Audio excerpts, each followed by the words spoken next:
الحمد لله رب العالمين والصلاة والسلام على سيد المرسلين أما بعد فأعوذ بالله من الشيطان الرجيم بسم الله الرحمن الرحيم الصلاة والسلام عليك يا رسول الله وعلى آلك وأصحابك يا حبيب الله الصلاة والسلام عليك يا نبي الله وعلى آلك وأصحابك يا نور الله اللهم رب اشرح لي صدري ويسر لي أمري واحلل عقدة من لساني يفقه قولي۔ آج عرب امارات میں رمضان المبارک کی 13ویں شب ہے۔ انشاءاللہ عز و جل آج کے سلسلے میں 13ویں پارے کی تلاوت بھی سنیں گے، اور 13ویں پارے میں جو بیان ہوا، سورہ یوسف کا بقیہ حصہ، سورہ رعد مکمل اور سورہ ابراہیم، انشاءاللہ عز و جل ان سب کا خلاصہ اور منتخب آیات کی تفسیر بھی سنیں گے۔ کل ہم سورہ یوسف میں جو قصص بیان ہوئے ہیں اور جو واقعات بیان ہوئے ہیں وہ سن رہے تھے، اور آج اسی سلسلے کو انشاءاللہ عز و جل کنٹینیو کریں گے، اور اس کے بعد سورہ یوسف کی اس حصے کی تلاوت سنیں گے جو 13ویں پارے میں ہے، اور پھر اس کے بعد سورہ رعد میں اللہ تعالیٰ نے کیا بیان فرمایا ہے، کس طریقے سے مومنین کو اپنے عذابات سے کے بارے میں آگاہ کیا اور کافروں کو اپنے عذابات سے ڈرایا ہے۔ اسی طرح سورہ ابراہیم میں یہ دیکھیں گے کہ اللہ تبارک و تعالیٰ نے کس طریقے سے مکہ مکرمہ کو آباد کیا، کیسے حضرت سیدنا اسماعیل علیہ الصلاۃ والسلام اور بی بی ہاجرہ کے ذریعے مکہ مکرمہ آباد ہوا، کس طرح وہاں لوگ آباد ہوئے۔ ابراہیم علیہ السلام نے اپنی اولاد کے لیے اور اپنی امت کے لیے اور ساری امتوں کے لیے کس طرح دعائیں کی ہیں، وہ دعائیں بھی انشاءاللہ عز و جل آج کے سلسلے میں شامل ہوں گی۔ تو آخر تک امید ہے کہ آپ ساتھ رہیں گے۔ اللہ تبارک و تعالی سب کی حاضری کو، سب کے سننے کو، سمجھنے کو اور اس پر عمل کرنے کو اپنی بارگاہ میں شرف قبولیت عطا فرمائے۔ آمین آمین انشاءاللہ۔ 13ویں پارے کا آغاز ہوتا ہے وما ابرئ نفسی اس کلمے سے، لیکن اس سے پیچھے 12ویں پارے میں جہاں کل ہم نے موقوف کیا سمجھنا، ہم وہیں سے آگے کنٹینیو کریں گے۔ یہ دو رکوع کہ سورہ یوسف کی آیت نمبر 36، سورہ یوسف کی آیت نمبر 35 تک کا بیان ہو چکا تھا، اور سورہ یوسف کی آیت نمبر 36 میں ارشاد ہوتا ہے وَدَخَلَ مَعَهُ السِّجْنَ فَتَيَانِ قَالَ أَحَدُهُمَا إِنِّي أَرَانِي أَعْصِرُ خَمْرًا وقال الآخر إني أراني أحمل فوق رأسي خبزا تأكل الطير منه نبئنا بتأويله إنا نراك من المحسنين۔ حضرت یوسف علیہ الصلاۃ والسلام جب جیل میں بھیج دیے گئے، اور آپ جیل میں تقریباً 5 سال گزار چکے، تو 5 سال کے بعد اس جیل میں مزید لوگوں کا اضافہ ہوا اور 2 لوگ اور داخل ہوئے، جس کو قرآن پاک نے فرمایا وَدَخَلَ مَعَهُ السِّجْنَ فَتَيَانِ، 2 مرد 2 لڑکے داخل ہوئے، اور ان کو جیل میں ڈالنے کا مقصد یہ تھا۔ اور اس طرح کی جیلیں ہوتی تھی کہ وہ محلات کے اندر طے خانوں میں خود اپنی جیلیں بنایا کرتے تھے، اپنے مجرموں کو اپنی ہی جیلوں میں رکھتے تھے۔ تو ان 2 آدمیوں کا قصور یہ تھا کہ ایک پر یہ الزام تھا کہ یہ اپنے بادشاہ کے مشروبات میں زہر ملاتا ہے، اور دوسرے پر یہ الزام تھا کہ یہ اپنے بادشاہ کے کھانے میں زہر ملاتا ہے، یعنی عزیز مصر کے کھانے میں اور عزیز مصر کے مشروبات میں، پینے کی چیزوں میں زہر ملانے کے الزام میں یہ دونوں افراد جیل میں پہنچے۔ جب جیل میں یہ پہنچے، حضرت یوسف علیہ الصلاۃ والسلام سے بات چیت ہوئی، تعارف ہوا، تو ان دونوں نے کہا کہ ہم نے ایک خواب دیکھا ہے، اور خواب یہ دیکھا ہے، جو شخص کھانا بناتا تھا، روٹیاں بناتا تھا، اس نے یہ خواب دیکھا کہ اس کے سر پر روٹیاں ہیں اور پرندے اس روٹی کو اس کے سر پر سے کھا رہے ہیں، اور جو شخص مشروبات تیار کرتا تھا اس نے یہ دیکھا کہ وہ انگور نچوڑ رہا ہے۔ اور ان دونوں نے اپنا اپنا خواب بیان کیا۔ ایک نے کہا کہ میں نے انگور نچوڑتے ہوئے اپنے آپ کو خواب میں دیکھا، اور دوسرے نے دیکھا کہ میرے سر پر روٹیاں ہیں اور پرندے آ رہے ہیں اور روٹیوں کو کھا رہے ہیں۔ تو بتائیے، آپ خوابوں کی تعبیر بتاتے ہیں تو بتائیں ان خوابوں کی کیا تعبیر ہوگی۔ حضرت یوسف علیہ الصلاۃ والسلام نے کہا کہ میں بتاؤں گا، نبئنا بتأویلہ انا نراک من المحسنین۔ تو حضرت یوسف علیہ السلام نے کہا کہ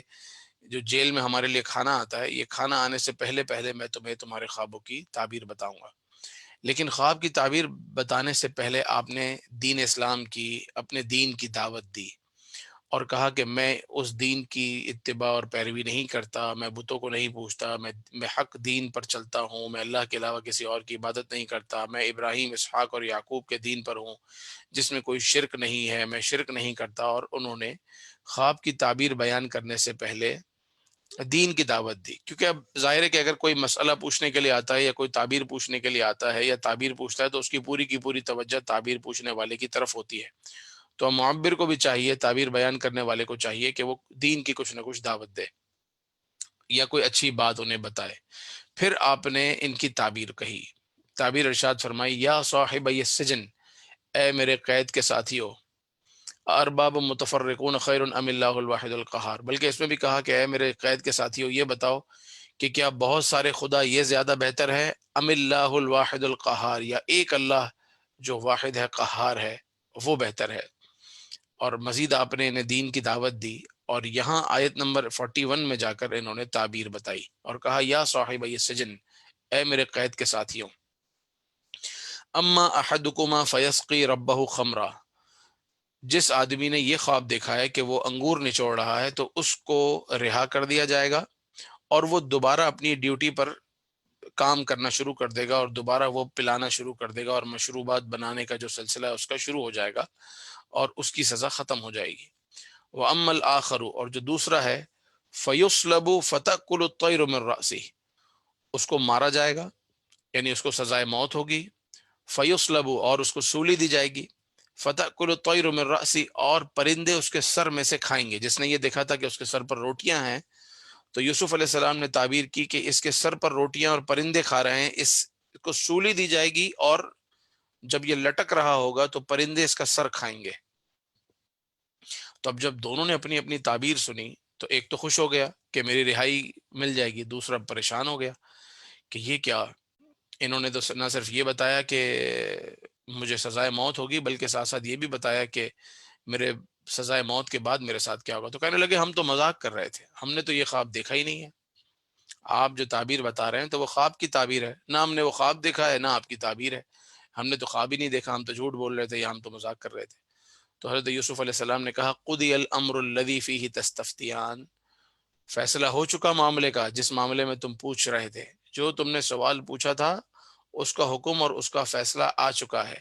اب چاہے تم مذاق کر رہے تھے یا چاہے تم جھوٹ بول رہے تھے، لیکن جو فیصلہ کر دیا گیا اب وہی ہونے والا ہے۔ اللہ اکبر۔ یہاں سے یہ بات بھی پتہ چلتی ہے کہ کبھی جھوٹا خواب کسی کو نہیں بتانا چاہیے، یعنی خواب کو جھوٹ بول کر کے میں نے یہ دیکھا میں نے یہ دیکھا، یہ بھی نہیں کرنا چاہیے۔ نمبر دو،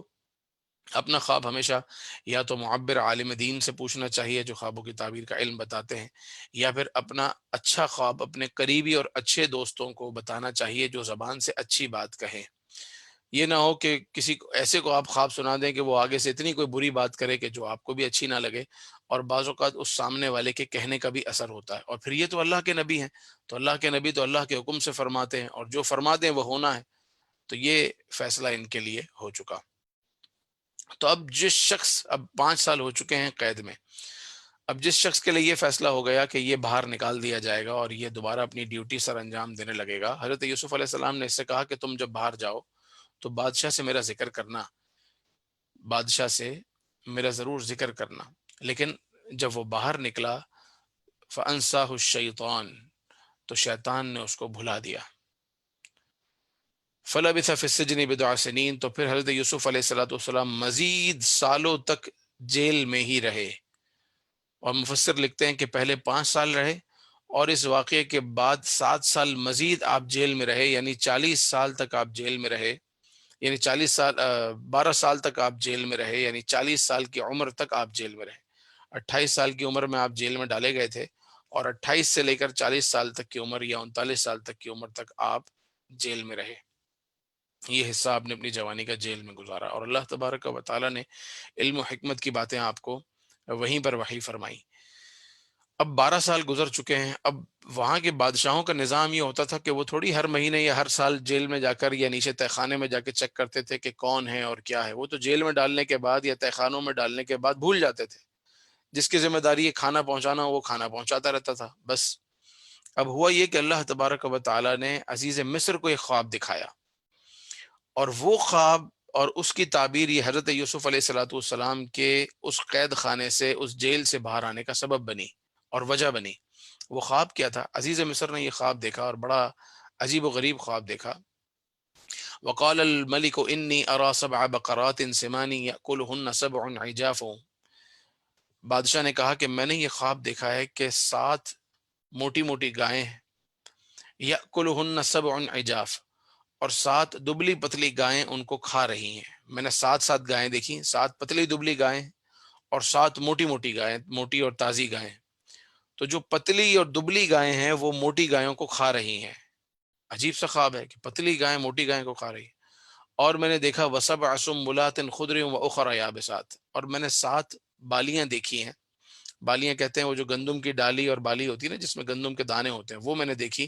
اور اس کے اوپر 7 سوکھی ہوئی ہیں، 7 ہری ہیں، ہری بھری ہیں، اور 7 اس کے اوپر سوکھی ہوئی ہیں۔ یا ایھا الملأ افتونی فی رؤیای ان کنتم للرؤیا تعبرون، اے میری بارگاہ میں، اے میرے پاس بیٹھنے والوں، اے میری قوم یا اے میرے لوگوں، بتاؤ اگر تمہیں ان میں سے، اگر میرے خواب کی تعبیر تمہیں پتہ ہے تو بتاؤ۔ تو سارے شہر کے، سارے مصر کے جو جادوگر تھے یا کاہن تھے یا تعبیر بتانے والے یا اس طرح کے جتنے بھی لوگ تھے وہ سب جمع ہوئے، اور عزیز مصر نے سب سے پوچھا، کسی کے پاس کوئی جواب نہیں تھا، اور کہنے لگے قالوا اضغاث احلام، کہنے لگے ہمیں یہ لگتا ہے کہ یہ تو اضغاث احلام ہے۔ اضغاث احلام کہتے ہیں، اضغاث الاحلام کہتے ہیں یعنی بے خوابی ہے۔ جب نیند نہیں آتی تو آدمی کو ویسے ہی گیس کی وجہ سے خواب آ جاتا ہے، کبھی بہت زیادہ بدہضمی ہو جائے تو اس وجہ سے خواب آ جاتا ہے، جو آدمی کے پیٹ میں گیسز ہوتی ہیں اس کی وجہ سے خواب آتا ہے، یا وہ خواب ہوتا ہے جس کی کوئی تعبیر نہیں ہوتی۔ تو یہ اسی طرح کا خواب ہے کہ موٹی گائے پتلی گائے، پتلی گائے موٹی گائے کو کھا رہی ہیں۔ تو یہ ایسا خواب ہے کہ جس کی کوئی تعبیر نہیں ہے۔ وما نحن بتأویل الاحلام بعالمین، کوئی ہم میں سے کوئی بھی ان خوابوں کے بارے میں نہیں جانتا۔ اب وہ جو شخص تھا جو بادشاہ کے لیے جوس بنایا کرتا تھا اور مشروبات بنایا کرتا تھا، اس کو یاد آ گیا کہ میں جو بچا ہوں اور آج میں جو باہر آیا ہوں، وہ جیل میں ایک آدمی نے، یوسف نامی آدمی نے مجھے تعبیر بتائی تھی، تو میں باہر آیا۔ تو اس کو یاد آ گیا، اور اس نے بادشاہ سے کہا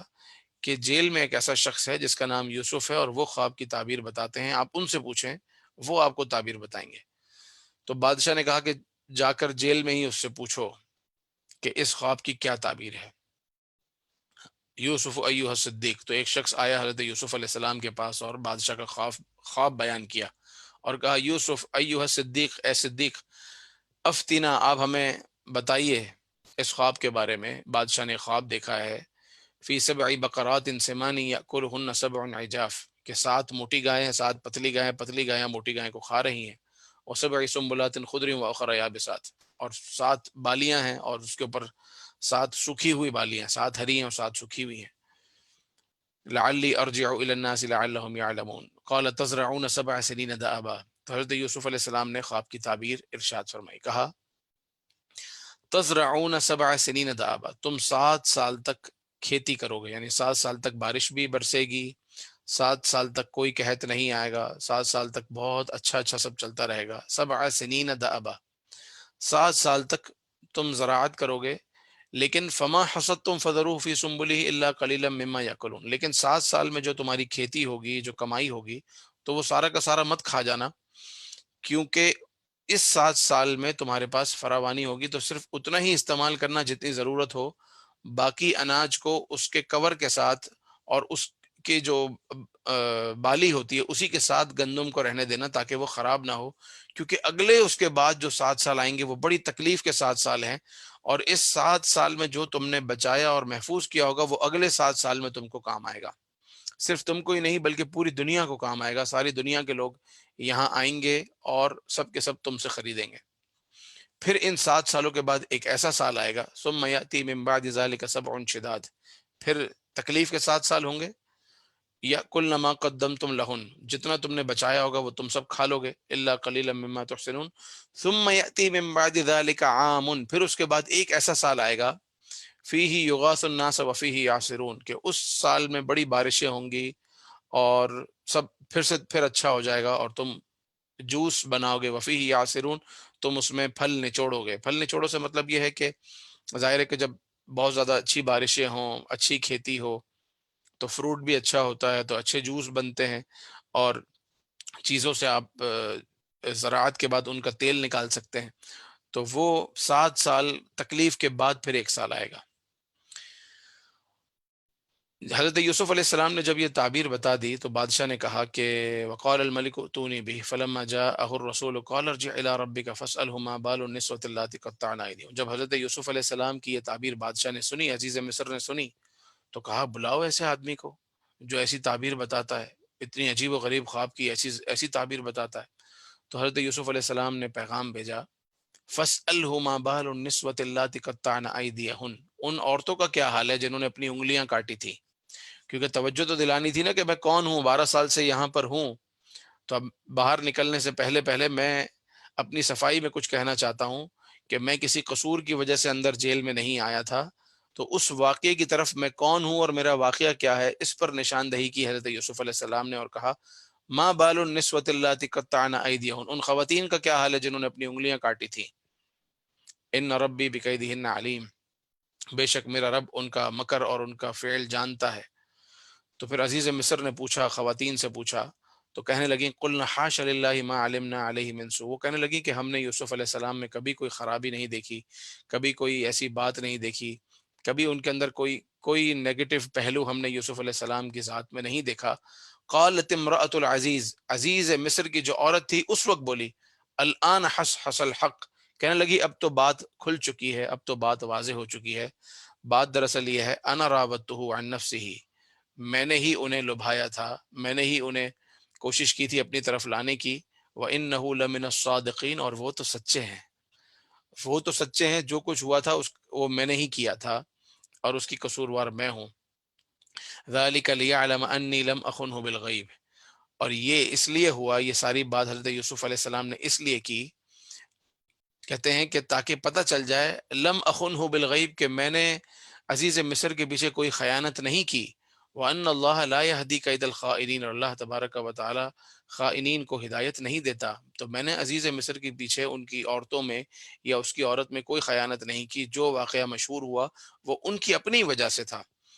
لیکن اس بات کو کہنے کے بعد حضرت یوسف علیہ السلام نے فوراً کہا وما ابرئ نفسی. اور میں اپنے آپ کو بے قصور نہیں کہتا. یہ اللہ تبارک و تعالیٰ کی بارگاہ میں عرض کر رہے ہیں کہ جب ظاہر ہے کہ بات کھل گئی کہ کون قصوروار ہے کون قصوروار نہیں ہے، تو یہاں ایک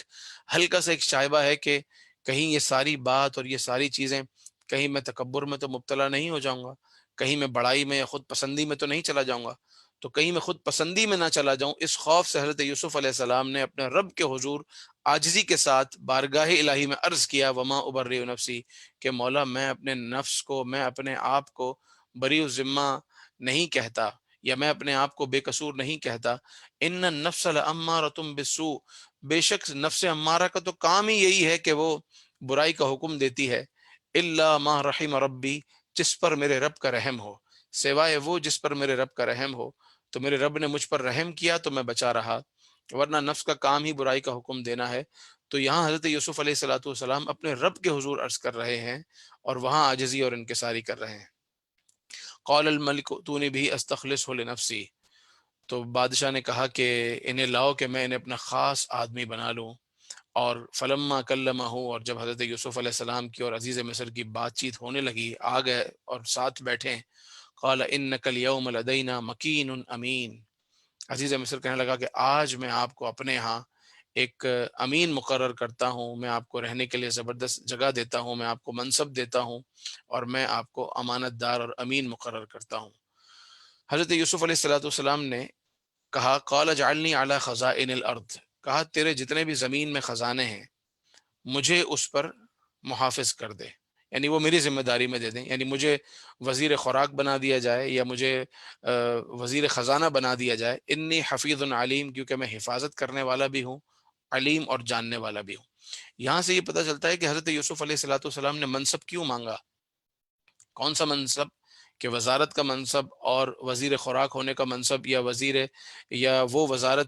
وزیر خزانہ ہونے کا منصب کیوں مانگا. اس لیے کہ جب ایک شخص کو یہ پتا ہو کہ میں 100% صحیح طور پر اس کی حفاظت کر سکتا ہوں اور میں اس منصب کا حق ادا کر سکتا ہوں اور میرے جیسا کوئی اس منصب کا حق ادا نہیں کر سکتا،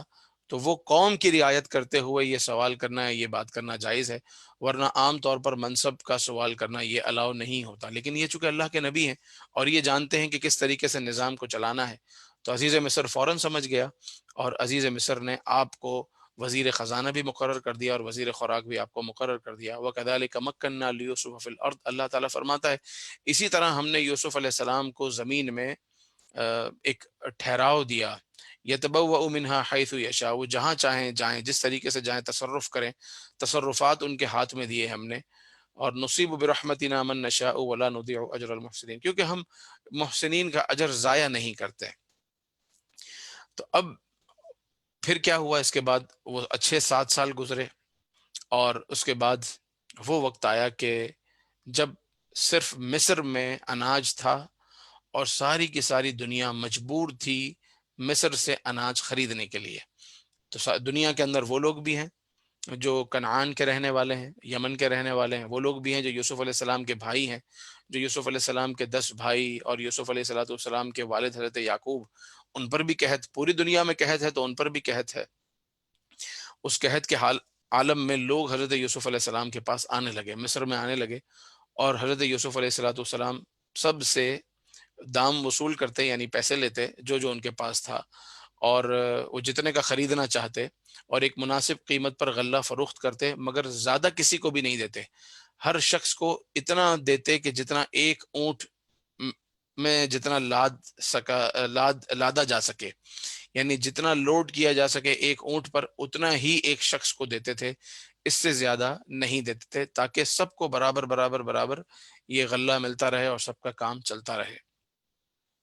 یوسف علیہ السلام کے بھائی بھی پہنچے، وجاء اخوۃ یوسف فدخلوا علیہ فعرفهم له منکرون ولما جهزهم بجهازهم قال ائتوني باخ لكم من ابيكم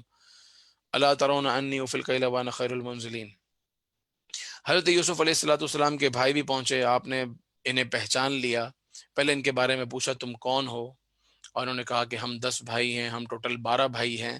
12 میں سے ایک بچپن میں ہی جنگل میں گم ہو گیا تھا یا جنگل میں ہلاک ہو گیا تھا، پھر ہم 11 رہ گئے، 11 میں سے ایک جو ہے ہمارے ساتھ نہیں آیا کیونکہ وہ یوسف کا سگا بھائی تھا جن کا نام تھا بنیامین۔ تو بنیامین ہمارے ساتھ نہیں آیا کیونکہ یعقوب علیہ السلام ان کو نہیں چھوڑتے۔ کیوں نہیں چھوڑتے؟ کہ ان کو ڈر لگتا ہے کہ کہیں وہ بنیامین بھی گم نہ ہو جائے، ضائع نہ ہو جائے، ہلاک نہ ہو جائے، جس طریقے سے یوسف گم ہو گئے یا ہلاک ہو گئے۔ تو ہم 10 آئے ہیں، ہمارے ساتھ 11واں نہیں آیا۔ تو آپ یوسف علیہ السلام نے آپ نے 10 کے 10 بھائیوں کو 10 اونٹ لاد کر دیے اور کہا اگر تمہارا 11واں بھائی بھی آتا تو میں اس کو بھی دیتا، تو جاؤ اور اس کو لے کر آؤ تو میں اس کا بھی دوں گا، اور اس کو لے کر نہیں آؤ گے تو میں تمہیں بھی نہیں دوں گا۔ یہ لوگ واپس گئے، فلما رجعوا الی ابیہم، اپنے والد کے پاس گئے۔ اچھا جب یہ جانے لگے تو حضرت یوسف علیہ السلام نے ایک اور احسان کیا کہ جو یہ پیسے لے کر آئے تھے وہ پیسہ بھی دوبارہ انہی کے اناج میں رکھوا دیا، کہ یہ گھر جائیں گے اپنا اناج کھولیں گے تو جب دوبارہ دیکھیں گے کہ اناج بھی ملا اور پیسے بھی واپس مل گئے تو زیادہ خوش ہوں گے، اور ظاہر ہے کہ بھائی ہیں اور حضرت یعقوب علیہ السلام ان کے والد ہیں، تو جو جا رہا ہے وہ اپنے باپ کے یہاں جا رہا ہے۔ قالوا یا ابانا منع منا الکیل، کہنے لگے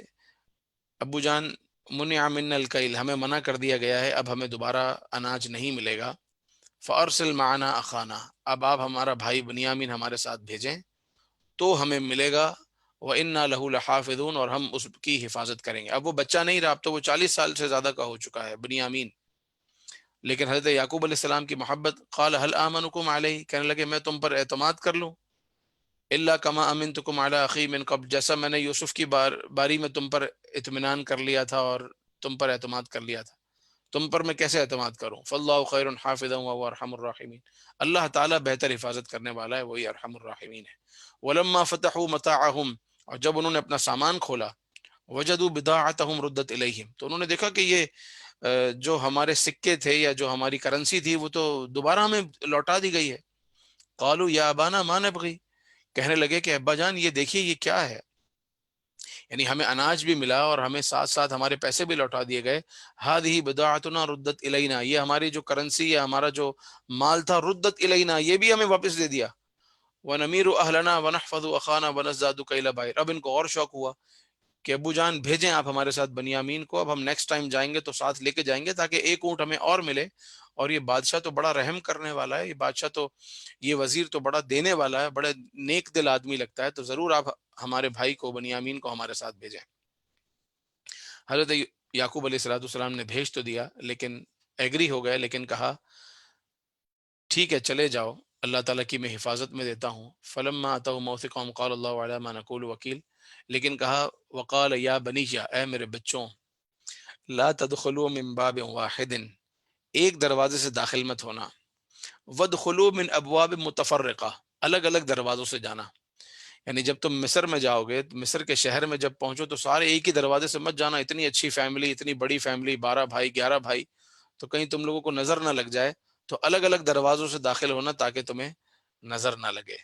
وما اغنی عنکم من اللہ من شیء ان الحکم الا للہ علیہ توکلت وعلیہ فلیتوکل المتوکلون ولما دخلوا من حیث امرهم ابوہم، تو وہ داخل ہوئے جس طرح ان کے ابو نے ان کو حکم دیا تھا، اسی طرح گئے، اور اس طرح جب پہنچے حضرت یوسف علیہ الصلوۃ والسلام کے پاس پہنچے،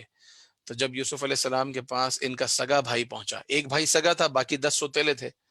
تو جب سگے بھائی کو دیکھا تو یوسف علیہ السلام قریب ہوئے اور کہنے لگے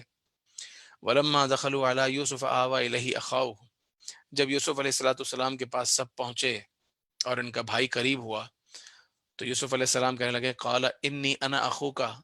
میں تیرا بھائی ہوں، فلا تبتئس بما كانوا يعملون، مایوس نہ ہو جو یہ کر رہے ہیں اس سے مایوس نہ ہو، میں تیرا بھائی ہوں۔ اب بنیامین کی کیفیت اس وقت کیا ہوگی کہ اتنے سالوں کے بعد سگے بھائی کو دیکھا ہو، تو بھائی نے کہا میں تو واپس نہیں جاؤں گا، حالانکہ یعقوب علیہ الصلوۃ والسلام نے یہ کہہ کر بھیجا ہے کہ واپس سب نے آنا ہے، یہ بنیامین نے کہا میں تو نہیں جاؤں گا، میں تو آپ کے پاس ہی رہوں گا، یہ یہاں آپ کا قرب ہے، سالوں بعد بھائی سے ملا ہوں،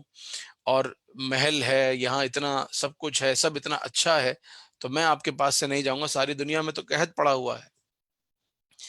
تو کوئی نہ کوئی، یا یوسف علیہ السلام نے کہا ٹھیک ہے ایسی کوئی تدبیر کرتے ہیں، ظاہر ہے کہ کوئی بہانہ ہونا چاہیے تمہیں روکنے کے لیے۔ وہ بہانہ یہ ہوا کہ سب کے لیے اونٹ تیار ہوئے، پہلے تو سب کی اچھی سی دعوت ہوئی، سب کو کھانا کھلایا گیا، پھر اس کے بعد جب جانے کا وقت آیا تو سب کے لیے ایک ایک اونٹ تیار ہوا، اور ایک ایک اونٹ پر جو ہے سامان لوڈ ہوا، اور پھر یہ کیا کہ جب وہ جانے لگے تو بنیامین کے سامان میں ایک سونے کا پیالہ جس سے غلہ ناپا جاتا تھا، جس سے وزن کیا جاتا تھا، وہ بنیامین کے سامان میں رکھ دیا۔ اور جب یہ قافلہ نکلا تو پیچھے سے سپاہیوں نے اعلان کیا کہ رکو رکو رکو، تمہارے ہماری ایک چیز گم ہو گئی ہے، اور لگتا ہے کہ تم میں سے کسی نے چوری کی ہے۔ تو کہا کہ ہم نے چوری نہیں کی، ہم تو فساد کرنے کے لیے نہیں، ہم تو غلہ لینے کے لیے آئے تھے، اور تم ہمیں جانتے ہو۔ تو سپاہیوں نے کہا قالوا فما جزاؤہ ان کنتم کاذبین، کیا جزا ہے اگر تم جھوٹ بول رہے ہو، یعنی تمہارے قانون میں، تمہارے دستور میں کیا ہے، اگر کوئی شخص چوری کرے تو اس کو کیا سزا دیتے ہو؟ قالوا جزاؤہ من وجد فی رحلہ فہو جزاؤہ، انہوں نے کہا اس کی جزا یہ ہے کہ جس کے سامان میں نکلے گا وہی اس کی جزا ہے، یعنی اسی کو غلام بنا لینا، غلام بنا لینا یعنی اس کو رکھ لینا، یہی اس کی جزا ہے۔ کذالک نجزی الظالمین، اور یہ اسی طرح ہم جزا دیتے ہیں ظالموں کو، یعنی جو چوری کرتا ہے اس کی یہی سزا ہوتی ہے، اس کی یہی جزا ہوتی ہے۔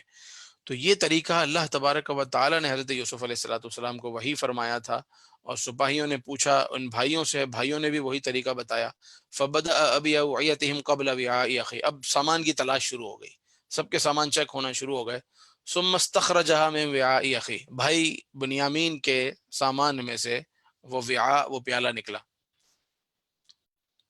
اب کیا ہوگا؟ اب یہ کہ جو طریقہ ہے اسی طریقے پر حضرت یوسف علیہ الصلوۃ والسلام نے کہا کہ بنیامین تو یہاں سے نہیں جا سکتا،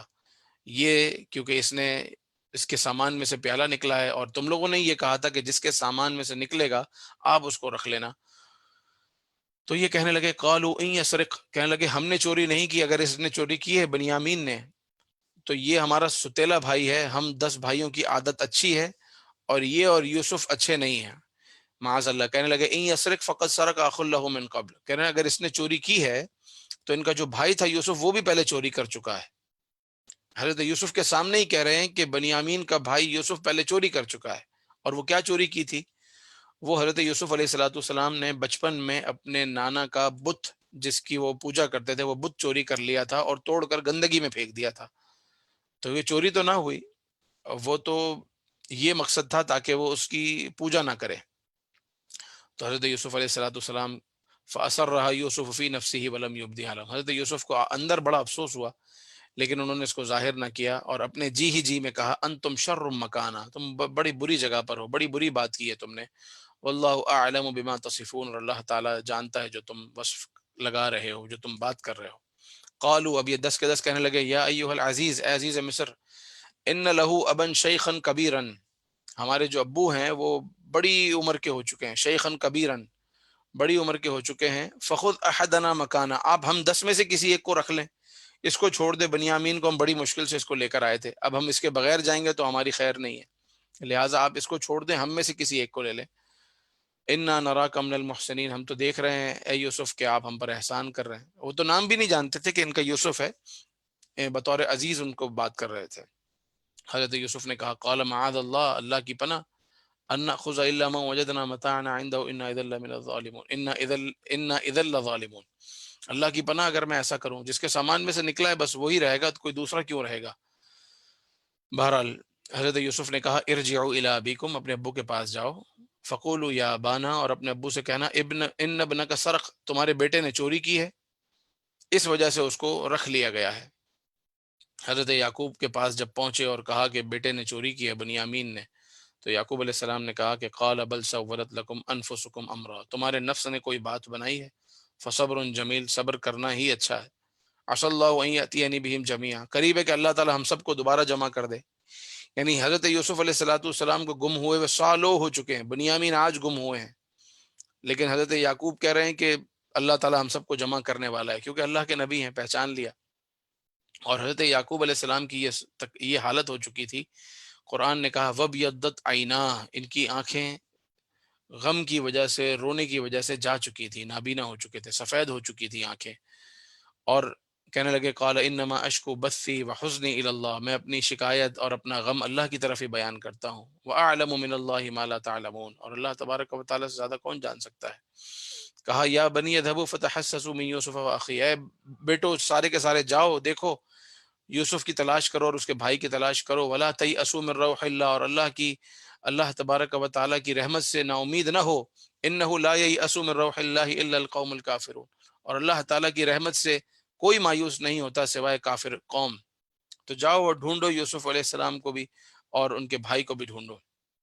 یہ دوبارہ مصر پہنچے، فلما دخلوا علیہ قالوا یا ایھا العزیز، مصر گئے اور کہنے لگے اے عزیز مصر، مسنا و اہلنا الضر وجئنا، ہمیں بڑی تکلیف پہنچی ہے، ہمارے گھر والوں کو تکلیف پہنچی ہے، اور یہ ہے کہ ہمارا جو غلہ ہے وہ بھی اب ختم ہو رہا ہے، ہم پر صدقہ بھی کیجیے، اللہ تبارک و تعالی صدقہ کرنے والوں کو جزا دیتا ہے، پہلے تو ہم پیسے لے کر آتے تھے اور آپ سے غلہ لیتے تھے، اب تو پیسے بھی ختم ہو گئے۔ یعنی وہ جو 7 سال کا دنیا میں قحط تھا، وہ ایسا قحط تھا کہ پہلے سال میں تو لوگ اپنے اپنے پیسے لے کر آئے لیکن پیسے بھی ختم ہو گئے، دوسرے سال جب غلہ چاہیے تھا تو لوگ اپنے اپنے زیورات لے کر آئے، وہ بھی ختم ہو گئے، پھر لوگ اپنے جانوروں کو لے کر آئے، وہ بھی ختم ہو گئے، جو کچھ تھا لوگ اپنے لاتے گئے اور ان کے پاس کچھ بھی نہ رہا، اور آخر میں یہ ہوا کہ ساری کی ساری دنیا اپنے آپ کو ہی لے کر آ گئی، یعنی کہ مصر میں آ کے یوسف علیہ السلام کی غلام ہو گئی کہ اب ہم آپ کے لیے حاضر ہیں، ہمیں زندہ رہنے کے لیے اناج چاہیے، ہم پر صدقہ کریں۔ حضرت یوسف علیہ السلام ان کو دیتے رہے۔ یہاں حضرت یوسف علیہ السلام نے وہ راز کھولا اور کہا قالوا أئنك لأنت یوسف قال هل علمتم ما فعلتم بيوسف واخيه اذ انتم جاهلون، حضرت یوسف نے کہا تمہیں پتہ ہے کہ تم نے یوسف کے ساتھ کیا کیا اور اس کے بھائی کے ساتھ کیا کیا جبکہ تم نادان تھے۔ قالوا أئنك لأنت یوسف، اب وہ پہچان گئے اور کہنے لگے آپ یوسف ہیں؟ یوسف علیہ السلام نے کہا قال انا یوسف وهذا اخي، کہا ہاں ہاں میں ہی یوسف ہوں اور یہ میرا بھائی بنیامین ہے۔ قد من اللہ علینا، اللہ تعالیٰ نے ہم پر احسان فرمایا، انہ من یتقی ویصبر فان اللہ لا یضیع اجر المحسنین، جو تقوی اختیار کرے، صبر کرے، اللہ تعالیٰ اس کا اجر ضائع نہیں کرتا۔ حضرت یوسف نے کہا کہ جاؤ سارے گھر والوں کو لے آؤ، اور جو میرے والد یعقوب علیہ السلام کی آنکھیں جا چکی ہیں، اذهبوا بقمیصی، جاؤ میرا یہ قمیض لے کے جاؤ، هذا فالقوه على وجه ابی، اور جا کر یہ قمیض میرے ابو کے چہرے پر ڈالنا، یأتی بصیرا، تو وہ ان کی آنکھیں واپس آ جائیں گی۔ حضرت یوسف علیہ السلام نے اپنا کرتا بھیجا اور کرتا بھیج کر کہا کہ یہ یعقوب علیہ السلام، ایک اللہ کے نبی نے اللہ کے نبی کو اپنا کرتا بھیجا، حالانکہ آنکھیں دینے والا کون ہے؟ اللہ تعالیٰ ہے، اور ایک بیٹا اپنے باپ کو قمیص بھیج رہا ہے، اور اس یقین کے ساتھ، اس اعتماد کے ساتھ کہ یہ میرا قمیص لے کر جاؤ، اور یہ قمیص جا کر یعقوب علیہ السلام کے چہرے پر ڈالنا تو ان کی آنکھیں آ جائیں گی۔ اب مجھے بتائیے، وہ لوگ جو کہتے ہیں کہ جناب چیزوں میں کوئی شفا نہیں رکھی اور کوئی تبرک کوئی چیز نہیں ہوتی، تبرک بھلا کیا چیز ہوتی ہے؟ تو یہ تبرک نہیں ہے تو اور کیا ہے؟ اللہ تبارک و تعالیٰ آنکھیں دینے والا ہے، مگر یوسف علیہ الصلوۃ والسلام اپنی قمیص دے رہے ہیں کہ میری قمیض لے کر جاؤ اور جا کر میرے باپ کے چہرے پر ڈالنا، اللہ تعالیٰ ان کو آنکھیں دے دے گا۔ وَأْتُونِي بِأَهْلِكُمْ أَجْمَعِينَ، اور سارے کے سارے واپس، سارے کے سارے مصر میں آ جاؤ۔ وَلَمَّا فَصَلَتِ الْعِيرُ قَالَ أَبُوهُمْ إِنِّي لَأَجِدُ رِيحَ يُوسُف۔ اب جب یہ قافلہ خوشی خوشی واپس جا رہا ہے اپنے والد کے پاس، یعقوب علیہ السلام کے پاس جا رہا ہے، اونٹوں پر یہ قافلہ جا رہا ہے۔ قال ابوہم، حضرت یعقوب علیہ السلام نے کہا، انی لأجد ریح یوسف، کہتے ہیں حضرت یعقوب علیہ السلام، مجھے تو آج میرے بیٹے یوسف کی خوشبو آ رہی ہے۔ اتنے سال ہو گئے اور رو رو کر آنکھیں سفید ہو گئیں، کہتے ہیں کہ آج مجھے میرے بیٹے کی یوسف کی خوشبو آ رہی ہے۔ اور قالوا تاللہ انک لفی ضلالک القدیم، تو وہ جب بھائی پہنچے کہنے لگے کہ آپ تو ابھی تک اسی وارفتگی میں، اسی محبت میں ہیں۔ فلما ان جاء البشیر، جب وہ خوشخبری دینے والا آیا، القاہ علی وجہہ، تو ان کے چہرے پر قمیص ڈالا، فرتد بصیرا، تو ان کی آنکھیں آ گئیں۔ جب آنکھیں آ گئیں تو کہتے ہیں، یعقوب علیہ السلام کہتے ہیں، قال الم اقل لکم، بچوں میں تمہیں نہ کہتا تھا، انی اعلم من اللہ ما لا تعلمون، کہ میں جانتا ہوں میرے پروردگار عز و جل جو کرنے والا ہے جو تم نہیں جانتے۔ اب بچے تو بچے ہیں، کہنے لگے، قالوا یا ابانا، اے ابا جان، استغفر لنا ذنوبنا، ہمارے گناہوں کی معافی چاہیں، انا کننا خاطئین، ہم نے غلطی کری، ہم نے خطا کی۔ حضرت یعقوب علیہ السلام کہتے ہیں، قال سوف استغفر لکم ربی، ہاں ہاں ضرور، میں ان قریب تمہارے لیے اپنے رب سے استغفار کروں گا، بے شک میرا رب بڑا غفور الرحیم ہے۔ فلما دخلوا علی یوسف آوى الیہ ابویہ وقال ادخلوا مصر ان شاء اللہ آمنین۔ اب میں خلاصۃ عرض کرتا ہوں کہ اب یہ پورا قافلہ بنا، حضرت یعقوب علیہ الصلوۃ والسلام اور حضرت یعقوب علیہ السلام کے سب بچے اور حضرت یوسف علیہ الصلوۃ والسلام کی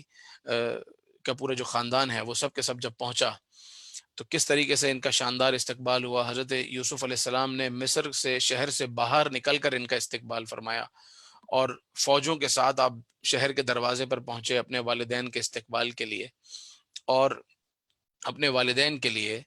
آپ نے ایک بڑا تخت سجوایا، اور اس تخت پر آ کر حضرت یعقوب علیہ الصلوۃ والسلام اور یہ تمام جو ان کے والدین تھے حضرت یوسف علیہ الصلوۃ والسلام کے، وہ بیٹھے،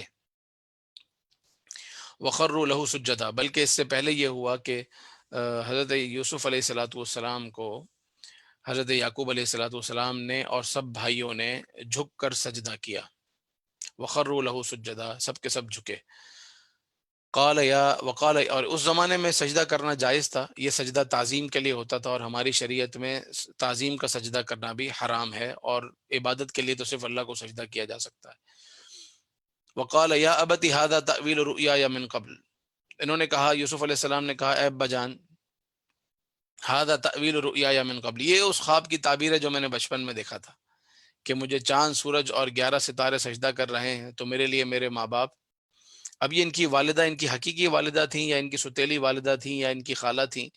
یا حضرت یعقوب علیہ الصلوۃ والسلام کی دوسری زوجہ تھیں، یہ کون تھی، اس بارے میں مفسرین کے مختلف اقوال ہیں، لیکن بہرحال چاند، سورج اور 11 بھائیوں نے سجدہ کیا، اور چاند، سورج اور 11 ستاروں نے سجدہ کیا خواب میں۔ حقیقت میں ان خاندان والوں نے حضرت یوسف علیہ الصلوۃ والسلام کو جھک کر سلام کیا اور سجدہ تعظیمی کیا، پھر وہاں رہے، اور یہ یہاں پر سورہ یوسف کا اختتام ہوتا ہے، اور حضرت یوسف علیہ الصلوۃ والسلام کی زندگی کے یہ قصے یہاں بیان ہوئے۔ مزید تفصیل کے لیے آپ تفسیر صراط الجنان بھی پڑھ سکتے ہیں، تفسیر خزائن العرفان بھی پڑھ سکتے ہیں۔ آئیے اس حصے کی تلاوت سنتے ہیں۔ صلو علی الحبیب صلی اللہ تعالی علی محمد صلی اللہ علیہ وسلم۔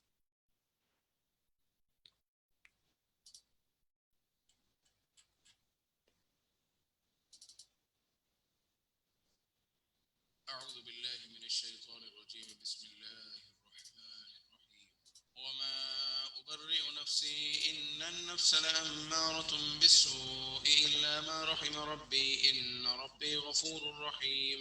قال الملك ائتوني به أستخلصه لنفسي فلما كلمه قال إنك اليوم لدينا مكين أمين قال اجعلني على خزائن الأرض إني حفيظ عليم وكذلك مكنا ليوسف في الأرض يتبوأ بلال بھائی آواز صحیح نہیں آ رہی، دوبارہ پلے کرتے ہیں میرے خیال مائک جی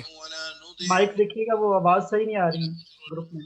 خير للذين آمنوا وكانوا يتقون. جی آواز صحیح نہیں آ رہی، آواز صحیح نہیں آ رہی تھی، میں دوبارہ کرتا ہوں انشاءاللہ. یعنی بہت سلو تھی یا کیا تھا؟ وہ جیسے پن نکلی ہوتی ہے نا ویسے تھا کچھ، وہ آپ کرتے ہوتے ہیں نا جیسے. اللہ اکبر.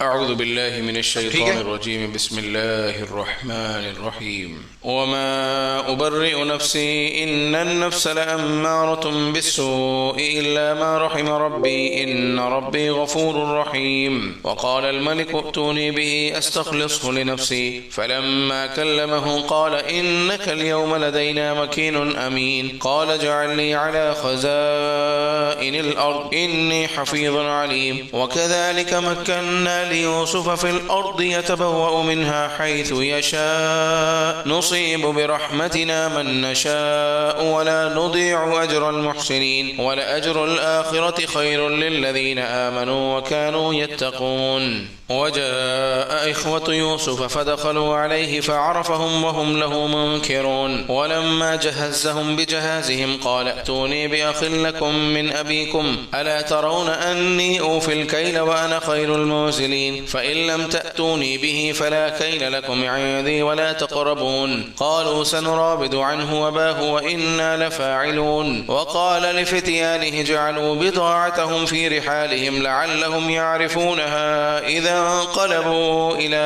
أهلهم لعلهم يرجعون. فلما رجعوا إلى أبيهم قالوا يا أبانا منع منا الكيل فأرسل معنا أخانا نكتل وإنا له لحافظون. قال هل آمنكم عليه إلا كما أمنتكم على أخيه من قبل فالله خير حافظا وهو أرحم الراحمين. ولما فتحوا متاعهم وجدوا بضاعتهم ردت إليهم قالوا يا أبانا ما نبغي هذه بضاعتنا ردت إلينا ونمير أهلنا ونحفظ أخانا ونزداد كيل بعير ذلك كيل يسير. قال لن أرسله معكم حتى تؤتون موثقا من الله لتأتونني به إلا أن يحاط بكم. فلما أتوه موثقهم قال الله على ما نقول وكيل. وقال يا بني لا تدخلوا من باب واحد وادخلوا من أبواب متفرقة وما أغني عنكم من الله من شيء إن الحكم إلا لله عليه توكلت وعليه فليتوكل المتوكلون. ولما دخلوا من حيث أمرهم أبوهم ما كان يغني عنهم من الله من شيء إلا حاجة في نفس يعقوب قضاها وإنه لذو علم لما علمناه ولكن أكثر الناس لا يعلمون. ولما دخلوا على يوسف آوى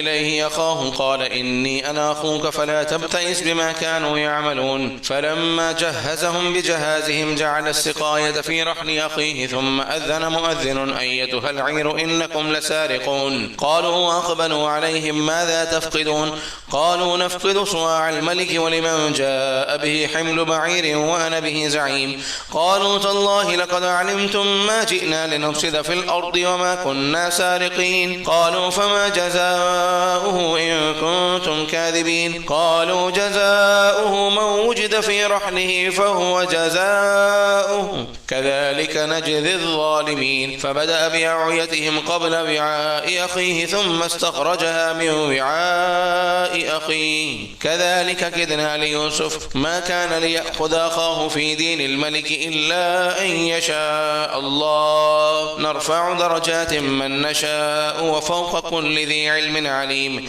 قالوا إن يسرق فقد سرق أخ له من قبل فأسرها يوسف في نفسه ولم يبدها لهم قال أنتم شر مكانا والله أعلم بما تصفون. قالوا يا أيها العزيز إن له أبا شيخا كبيرا فخذ أحدنا مكانه إنا نراك من المحسنين قال معاذ الله أن نأخذ إلا من وجدنا متاعنا عنده إنا إذا لظالمون فلما استيئسوا منه خلصوا نجيا قال كبيرهم ألم تعلموا أن أباكم قد أخذ عليكم موثقا من الله ومن قبل ما فرطتم في يوسف فلن أبرح الأرض حتى يأذن لي أبي أو يحكم الله لي وهو خير الحاكمين ارجعوا إلى أبيكم فقولوا يا أبانا إن ابنك سرق وما شهدنا إلا بما علمنا وما كنا للغيب حافظين واسأل القرية التي كنا فيها والعير التي أقبلنا فيها وإنا لصادقون قال بل سولت لكم أنفسكم أمرا فصبر جميل عسى الله أن يأتيني بهم جميعا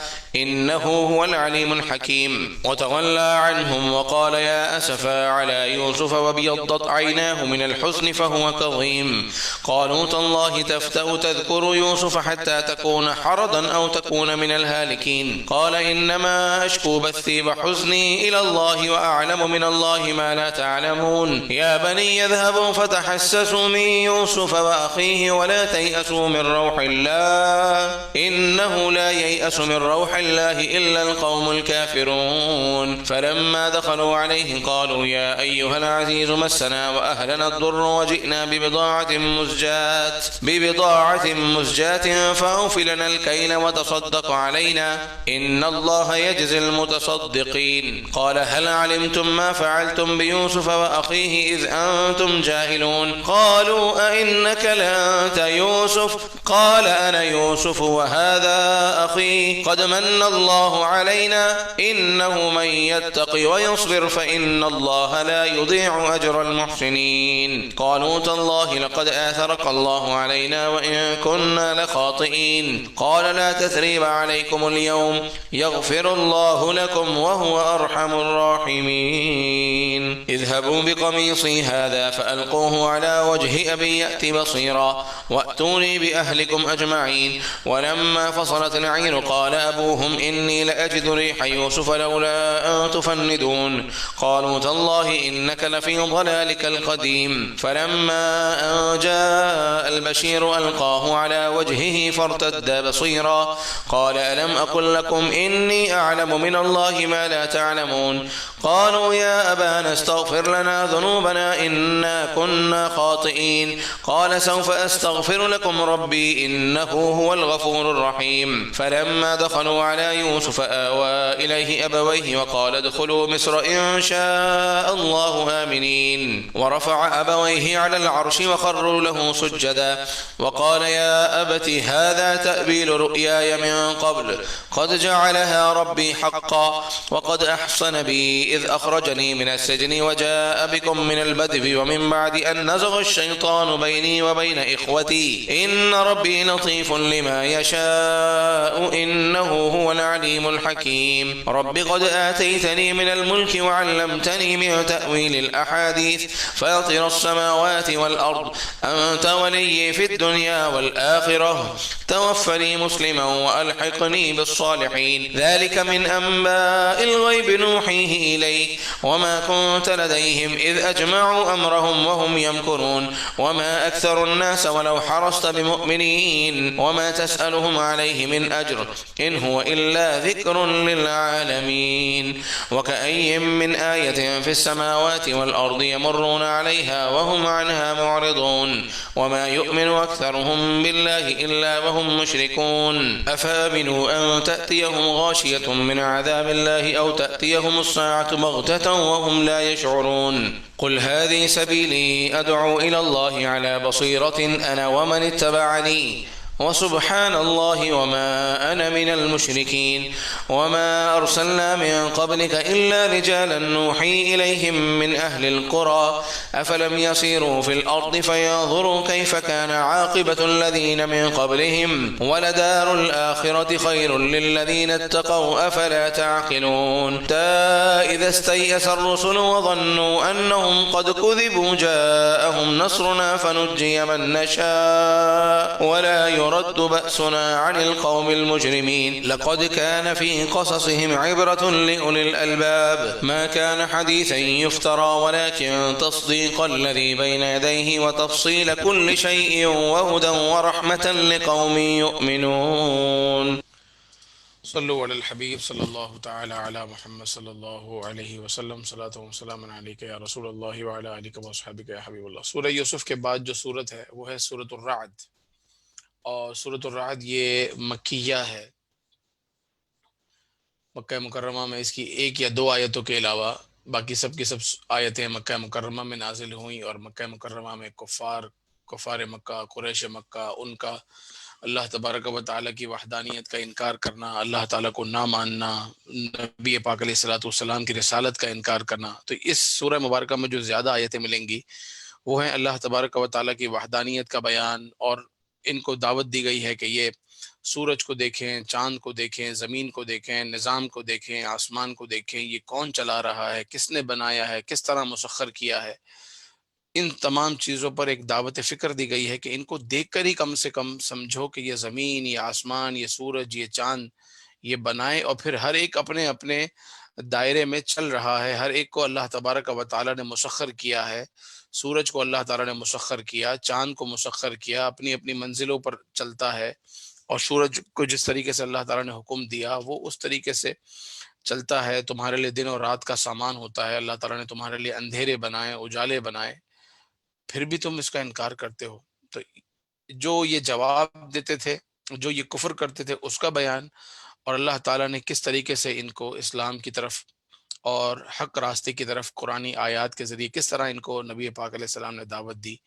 اس کا بیان، اور ساتھ ساتھ وعیدیں بھی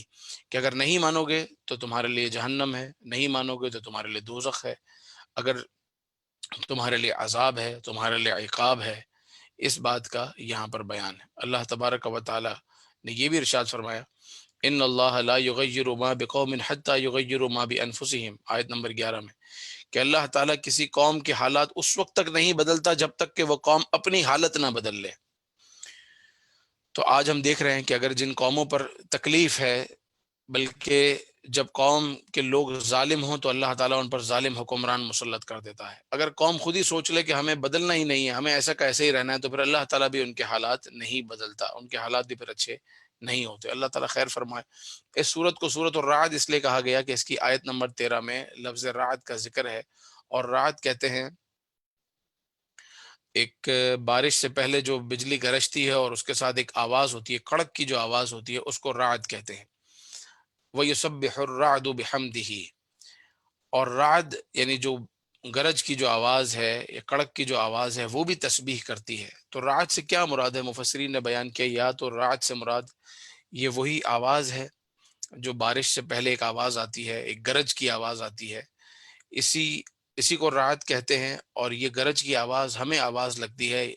حقیقت میں یہ اللہ کی تسبیح کر رہی ہوتی ہے۔ ایک قول یہ ہے کہ رعد اس فرشتے کا نام ہے جس کی ذمہ داری ہے بادلوں کو چلانا، اور وہ فرشتہ تسبیح کرتا ہے۔ اور ایک قول یہ ہے کہ جب گرج کی آواز ہوتی ہے تو اللہ تعالیٰ کے نیک لوگ تسبیح کرتے ہیں، تو اس بات کو بیان کیا گیا ہے۔ لیکن لفظوں میں ارشاد ہوا وَيُسَبِّحُ الرَّعْدُ بِحَمْدِهِ، وہ رعد، وہ گرج کی آواز اللہ تعالیٰ کی تسبیح اور اللہ تعالیٰ کی حمد کرتی ہے، اس کا بیان یہاں پر ہے۔ اور اس کے فوراً بعد سجدہ ہے۔ یہاں کافروں کی ایک مثال بیان کی گئی ہے کہ کافر اللہ کو تو نہیں مان رہے، لیکن کیا کر رہے ہیں؟ والذین یدعون من دونہ، وہ اللہ کے علاوہ اوروں کو، بتوں کو پکارتے ہیں، لا یستجیبون لہم، جو ان کو جواب بھی نہیں دیتے، بشیء، کسی چیز کا۔ اور ان کی مثال ایسی ہے ان کافروں کی، جاہلوں کی، کفار مکہ، کفار قریش کی مثال یہ ہے، کباسط کفیہ الی الماء، جیسے انہوں نے پانی کے آگے اپنی ہتھیلیاں پھیلا لی ہیں، لیبلغ فاہ وما هو ببالغ، اور پانی سے پانی مانگ رہے ہیں کہ وہ پانی ان کے منہ میں آ جائے۔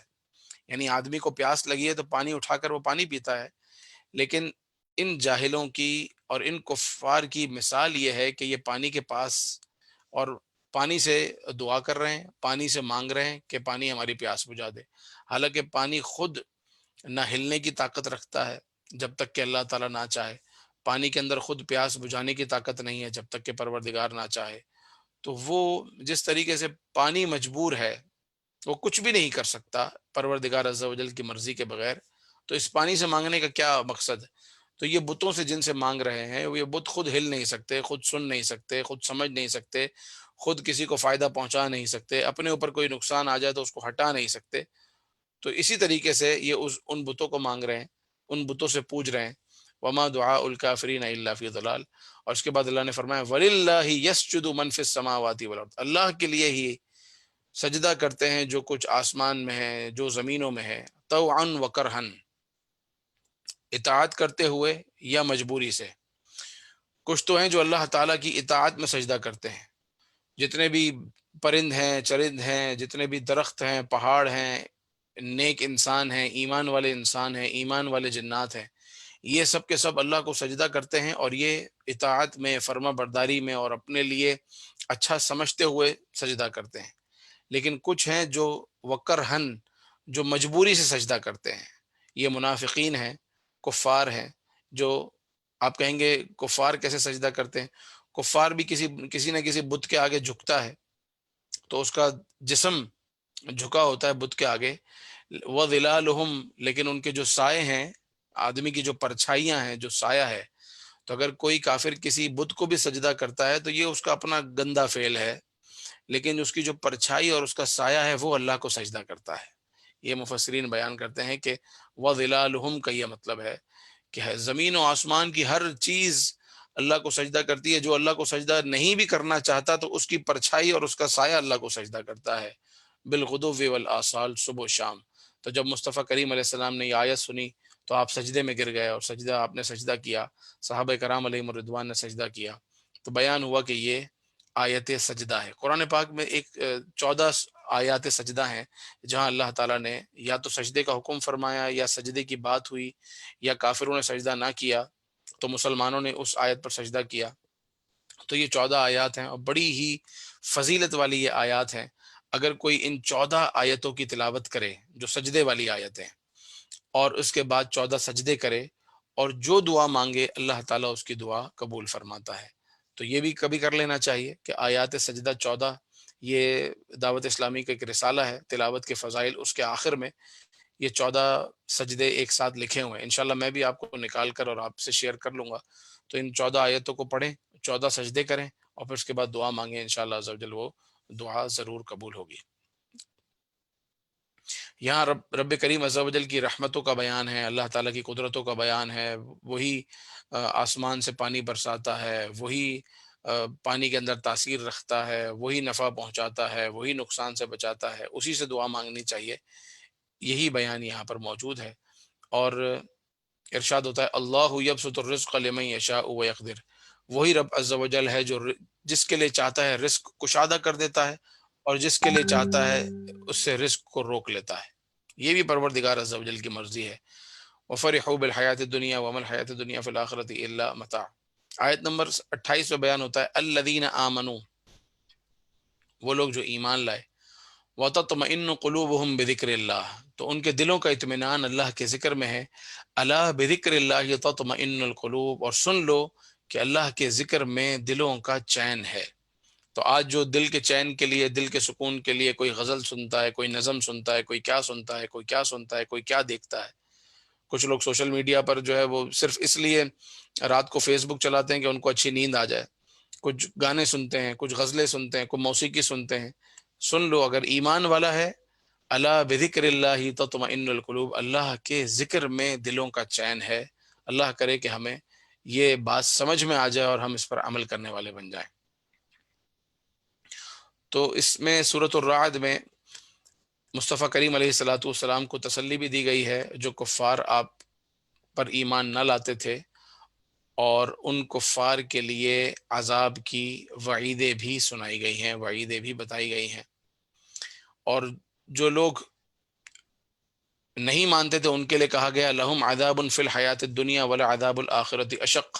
ان کے لیے دنیا میں بھی عذاب ہے اور آخرت میں عذاب اس سے زیادہ سخت ہے. دنیا میں عذاب یہ کہ یہ بے چین رہیں گے، بے سکون رہیں گے، ان کی طبیعت میں مزہ نہیں ہوگا، ان کو ہر وقت مسلمانوں سے ایک خوف رہے گا کہ مسلمان کہیں جنگ نہ کر دیں، مسلمان قتال نہ کر دیں، مسلمان ہماری گردن نہ اڑا دیں. تو ان پر یہ کیفیت رہے گی کافروں پر. ولا عذاب الآخرت اشق، اور آخرت کا عذاب اس سے زیادہ سخت ہے. لیکن جو اس کے مقابلے میں ایمان والے ہیں، اللہ نے فرمایا مثل الجنت التی وعد المتقون، اور جنت کی مثال جس کا وعدہ متقی سے ہے، تجری من تحتها الانہار، اس کے نیچے نہریں بہتی ہیں، اکلها دائم وظلها، اور اس کے پھل وہ ہمیشہ ہمیشہ رہیں گے۔ ایسا نہیں ہے کہ موسم کے حساب سے پھل آئیں گے، اور سایہ بھی ہمیشہ رہے گا۔ دنیا میں تو کبھی دھوپ ہوتی ہے، کبھی چھاؤں ہوتی ہے، کبھی موسم اچھا ہوتا ہے، کبھی گرم ہوتا ہے، لیکن جنت کے اندر کیا نظارہ ہوگا، نہ سورج ہوگا نہ چاند ہوگا، لیکن ان دونوں کے نہ ہونے پر بھی اتنا زبردست موسم ہوگا کہ ہر وقت ٹھنڈی ٹھنڈی ہوا چل رہی ہوگی، ہر وقت ایسی روشنی ہوگی جیسے فجر کے وقت میں روشنی ہوتی ہے، اور آدمی کا دل انتہائی سکون اور اطمینان میں ہوگا، اور جو پھل وہ چاہے گا وہ اس کو ملیں گے۔ پھلوں میں کوئی موسم کا لحاظ نہیں ہے کہ وہ موسم پر ملیں گے اور بغیر موسم کے نہیں ملیں گے، ہر وقت شادمانی ہی اور شادمانی ہوگی۔ اللہ تبارک و تعالیٰ نے یہ بھی ارشاد فرمایا آیت نمبر 39، یمحو اللہ ما یشاء ویثبت وعنده ام الکتاب۔ اس سے پہلے یہ بات، وَلَقَدْ أَرْسَلْنَا رُسُلًا مِّن قَبْلِكَ، ہم نے آپ سے پہلے بھی رسول بھیجے، وَجَعَلْنَا لَهُمْ أَزْوَاجًا وَذُرِّيَّةً، اور ان کے لیے بیویاں کی اور ان کی بھی فیملی ہوتی تھی۔ وَمَا كَانَ لِرَسُولٍ أَن يَأْتِيَ بِآيَةٍ إِلَّا بِإِذْنِ اللَّهِ، اور جو بھی رسول آتے تھے وہ اللہ کے حکم سے، اللہ کی نشانیوں کے، اللہ کی آیتوں کے ساتھ آتے تھے۔ لِكُلِّ أَجَلٍ کتاب، اور ہر بات کتاب میں لکھی ہے، یعنی لوح محفوظ پر سب درج ہے۔ یمحو اللہ ما یشاء، جو چاہے اللہ تعالیٰ اس میں سے مٹا دے، ویثبت، اور جو چاہے اس میں ثابت کر دے، وعندہ ام الکتاب، اور اسی کے پاس ام الکتاب ہے، یعنی لوح محفوظ ہے۔ تو اللہ تعالیٰ جو چاہے مٹا دے، مثال کے طور پر کسی کے لیے کچھ لکھا ہے، اللہ تعالیٰ مٹا دے اور کچھ اور لکھ دے۔ اللہ تبارک و تعالیٰ ہر شے پر قادر ہے۔ تو اللہ تعالیٰ اس کی مفسرین نے بہت سارے اقوال بیان کیے ہیں کہ اللہ تعالیٰ گناہوں کو مٹا دے، اس کے لیے نیکیاں لکھ دے، اللہ تعالیٰ اس کے لیے پریشانیوں کو مٹا دے، اس کے لیے راحتیں لکھ دے، اللہ تعالیٰ اس کے لیے تکلیف کو مٹا کر اس کے لیے آسانی لکھ دے۔ اللہ تعالیٰ اس پر قادر ہے، تو اللہ تعالیٰ سے خیر کا سوال کرتے رہنا چاہیے۔ اور یہاں پر سورۃ الرعد کا اختتام ہوتا ہے، اس کے بعد سورہ ابراہیم ہے۔ سورۃ الرعد کی تلاوت سنتے ہیں، اور انشاءاللہ پھر سورہ ابراہیم کے بارے میں تفسیر اور خلاصہ میں بیان کرتا ہوں۔ صلو علی الحبیب صلی اللہ تعالی علی محمد صلی اللہ علیہ وسلم۔ اعوذ باللہ من الشیطان الرجیم، بسم اللہ الرحمن الرحیم۔ الف لام میم را، تلك آيات الكتاب والذي أنزل إليك من ربك الحق ولكن أكثر الناس لا يؤمنون الله الذي رفع السماوات بغير عمد ترونها ثم استوى على العرش وسخر الشمس والقمر كل يجري لأجل مسمى يدبر الأمر يفصل الآيات لعلكم بلقاء ربكم توقنون وهو الذي مد الأرض وجعل فيها رواسي وأنهارا ومن كل الثمرات جعل فيها زوجين اثنين يغشي الليل النهار إن في ذلك لآيات لقوم يتفكرون وفي الأرض قطع متجاورات وجنات من أعناب وزرع ونخيل صنوان وغير صنوان يسقى بماء واحد ونفضل بعضها على بعض في الأكل إن في ذلك لآيات لقوم يعقلون وإن تعجب فعجب قولهم أإذا كنا ترابا أإنا لفي خلق جديد أولئك الذين كفروا بربهم وأولئك الأغلال في أعناقهم وأولئك أصحاب النار هم فيها خالدون ويستعجلونك بالسيئة قبل الحسنة وقد خلت من قبلهم المثلات وإن ربك لذو مغفرة للناس على ظلمهم وإن ربك لشديد العقاب ويقول الذين كفروا لولا أنزل عليه آية من ربه إنما أنت منذر ولكل قوم هاد الله يعلم ما تحمل كل أنثى وما تغيض الأرحام وما تزداد وكل شيء عنده بمقدار عالم الغيب والشهادة الكبير المتعال سواء منكم من أسر القول ومن جهر به ومن هو مستخف بالليل وسارب بالنهار له معقبات من بين يديه ومن خلفه يحفظونه من أمر الله إن الله لا يغير ما بقوم حتى يغيروا ما بأنفسهم وإذا أراد الله بقوم سوءا فلا مرد له وما لهم من دونه من وال هو هو الذي يريكم البرق خوفا وطمعا وينشئ السحاب الثقال ويسبح الرعد بحمده والملائكة من خيفته ويرسل الصواعق فيصيب بها من يشاء وهم يجادلون في الله وهو شديد المحال له دعوة الحق والذين يدعون من دونه لا يستجيبون لهم بشيء إلا كباسط كفيه إلى الماء ليبلغ فاه وما هو ببالغه وما دعاء الكافرين إلا في ضلال ولله يسجد من في السماوات والأرض طوعا وكرها وظلالهم بالغدو والآصال قل من رب السماوات والأرض قل الله قل أفاتخذتم من دونه أولياء لا يملكون لأنفسهم نفعا ولا ضرا قل هل يستوي الأعمى والبصير أم هل تستوي الظلمات والنور أم جعلوا لله شركاء خلقوا كخلقه فتشابه الخلق عليهم قل الله خالق كل شيء وهو الواحد القهار أنزل من السماء ماء فسالت أودية بقدرها فاحتمل السيل زبدا رابيا ومما يوقدون عليه في النار ابتغاء حلية أو متاع زبد مثله كذلك يضرب الله الحق والباطل فأما الزبد فيذهب جفاء وأما ما ينفع الناس فيمكث في الأرض كذلك يضرب الله الأمثال للذين استجابوا لربهم الحسنى والذين لم يستجيبوا لو أن لهم ما في الأرض جميعا ومثله معه لافتدوا به أولئك لهم سوء الحساب ومأواهم جهنم وبئس المهاد أفمن يعلم أن ما أنزل إليك من ربك الحق كمن هو أعمى إنما يتذكر أولو الألباب الذين يوفون بعهد الله ولا ينقضون الميثاق والذين يصلون ما أمر الله به أن يوصل ويخشون ربهم ويخافون سوء الحساب والذين صبروا ابتغاء وجه ربهم وأقاموا الصلاة وأنفقوا مما رزقناهم سرا وعلانية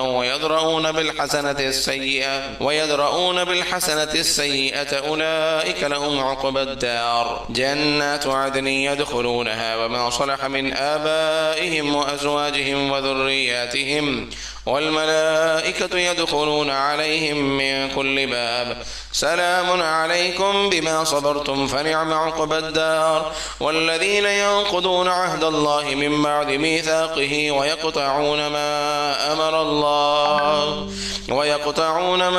أمر الله به أن يوصل ويفسدون في الأرض أولئك لهم اللعنة ولهم سوء الدار الله يبسط الرزق لمن يشاء ويقدر وفرحوا بالحياة الدنيا وما الحياة الدنيا في الآخرة إلا متاع ويقول الذين كفروا لولا أنزل عليه آية من ربه قل إن الله يضل من يشاء ويهدي إليه من أناب الذين آمنوا وتطمئن قلوبهم بذكر الله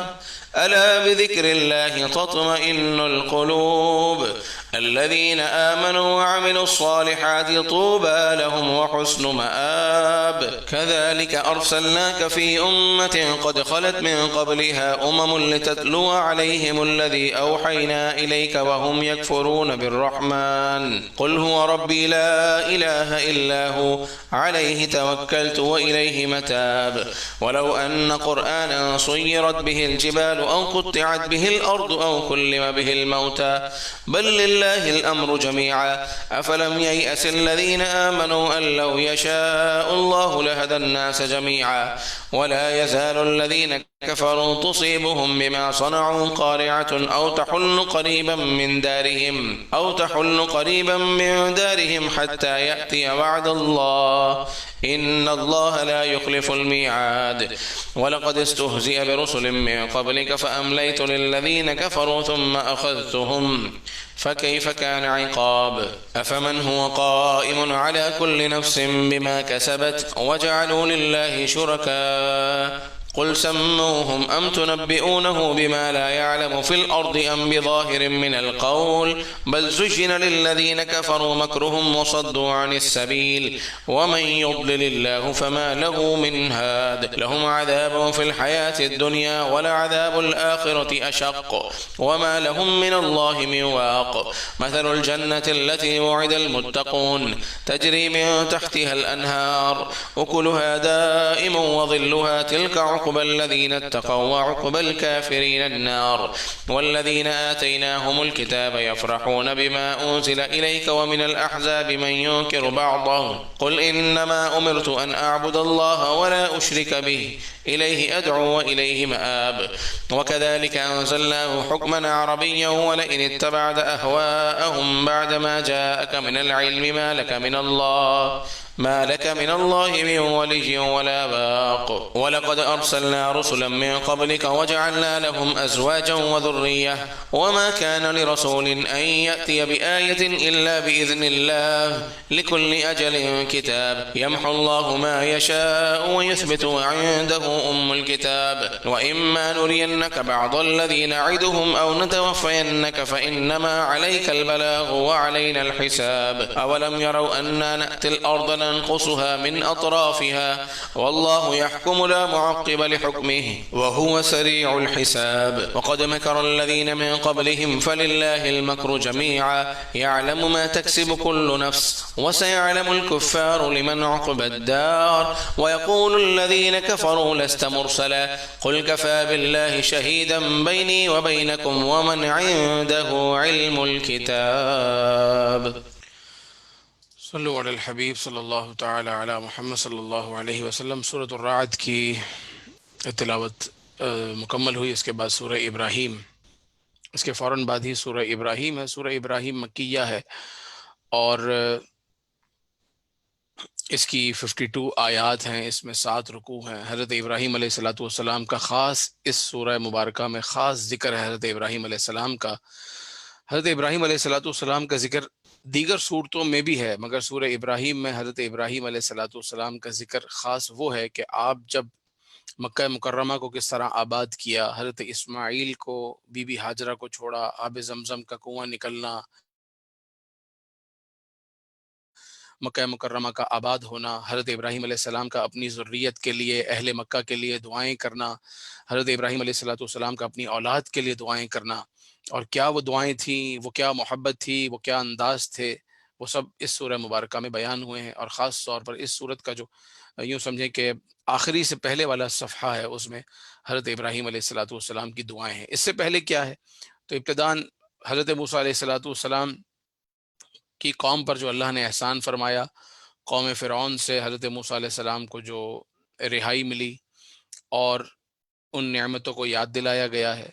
اور اس کے بعد حضرت ابراہیم علیہ السلام کا اور آپ کی ذریت کا بیان ہے۔ چنانچہ حروف مقطعات سے اس سورت کی ابتدا ہوتی ہے،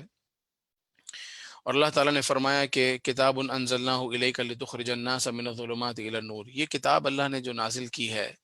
تاکہ لوگ اندھیروں سے اجالے کی طرف نکلیں۔ اگر قرآن سے رشتے مضبوط کر لیں، قرآن پڑھیں، قرآن سمجھیں، اس کو اچھی طرح سمجھیں اور اس کی تلاوت کریں،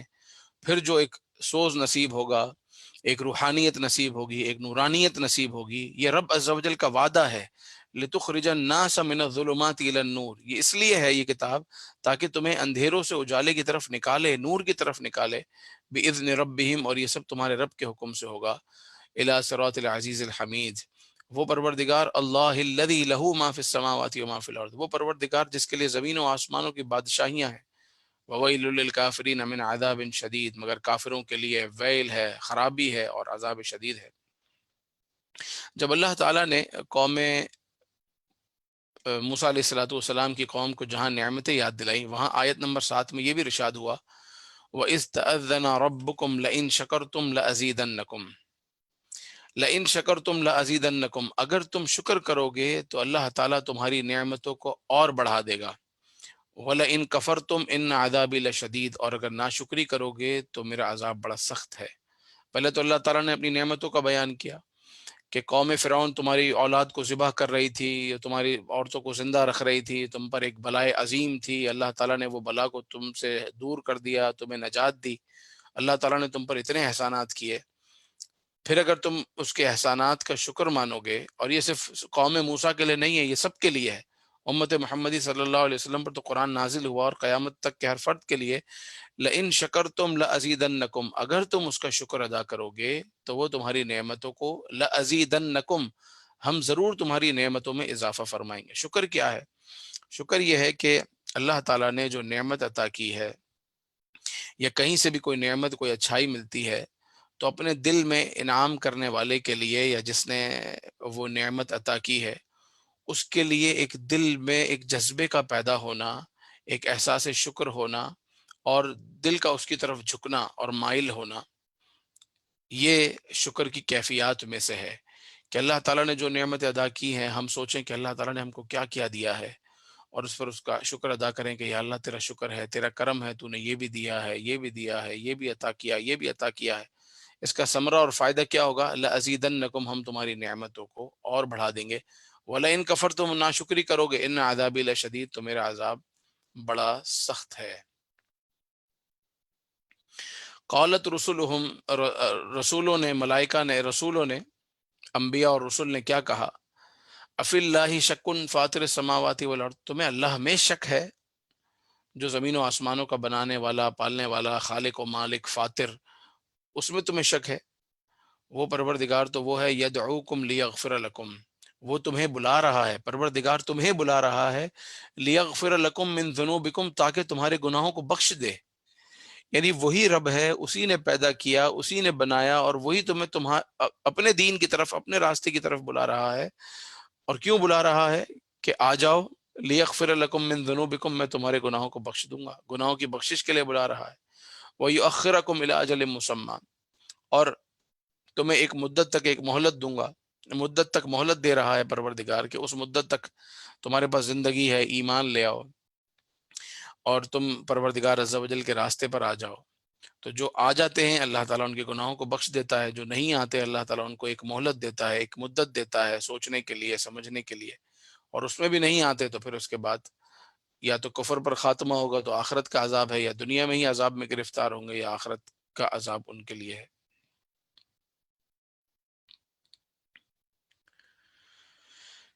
اس کے بعد حضرت موسیٰ علیہ الصلوۃ والسلام نے جو اپنی قوم سے جو واقعہ ہے، جو ہم پہلے بھی پڑھ چکے ہیں، اس واقعے کا بیان ہے، قوم فرعون والا، فرعون اور حضرت موسیٰ علیہ الصلوۃ والسلام۔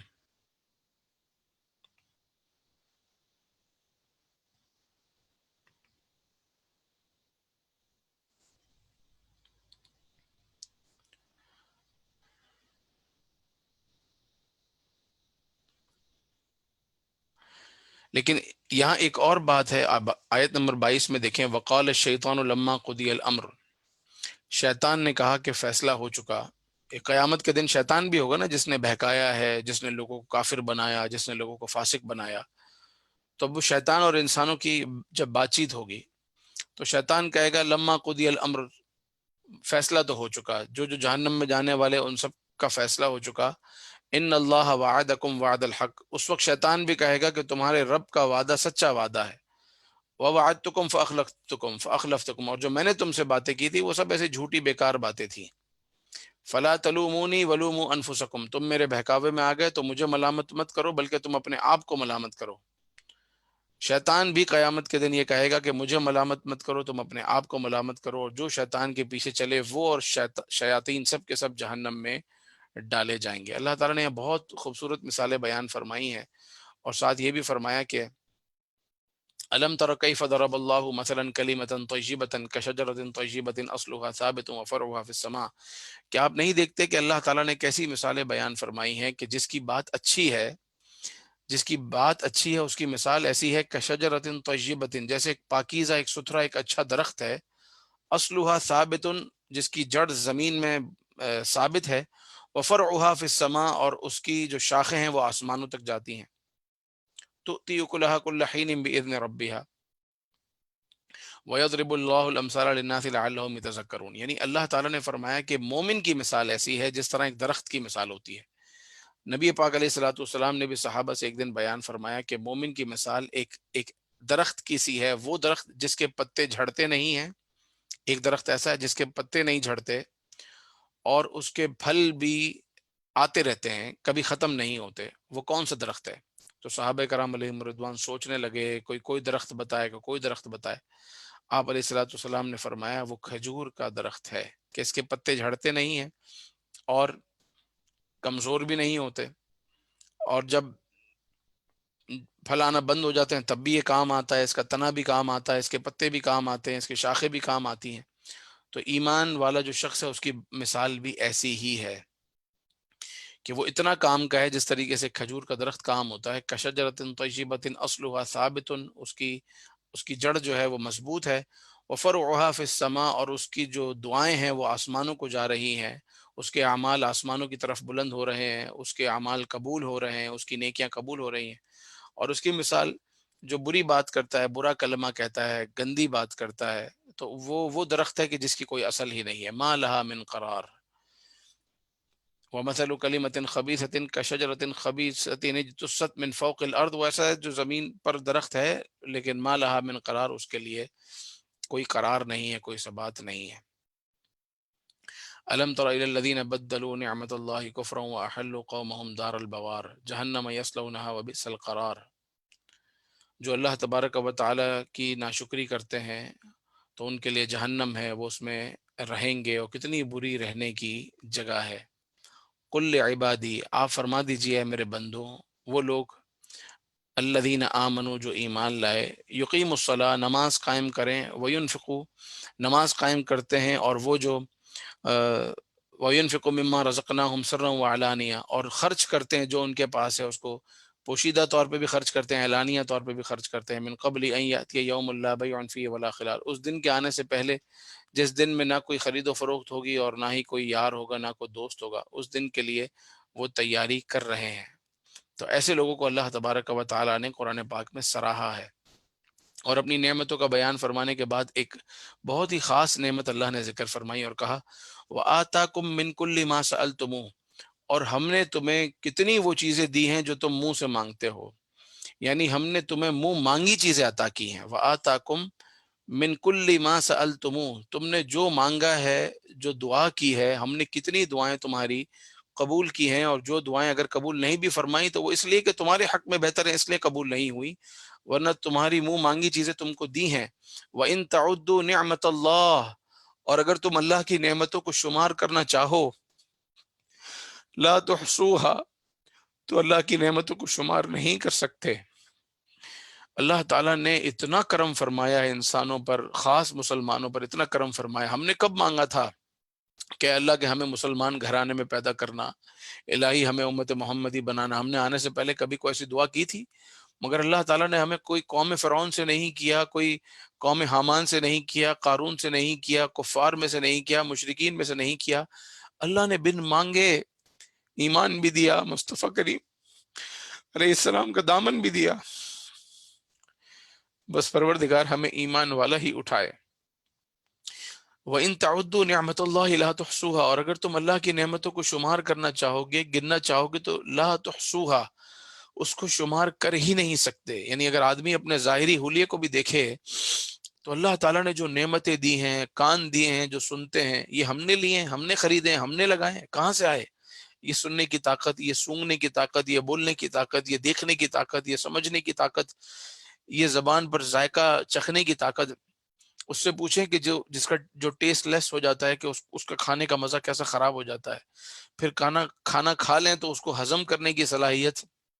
پھر نیا کھانا کھانے کی چاہت، اتنی نعمتیں ہیں کہ اگر ہم اس کا شمار کرنا چاہیں تو اس کا شمار ہم نہیں کر سکتے۔ میں یعنی بیان کرتا جاؤں، راتیں گزر جائیں، لیکن اللہ تعالیٰ کی نعمتوں کو ہم نہیں شمار کر سکتے۔ شاید کچھ باتیں تو کر سکتے ہیں، لیکن جب اللہ نے کہہ دیا لا تحصوها،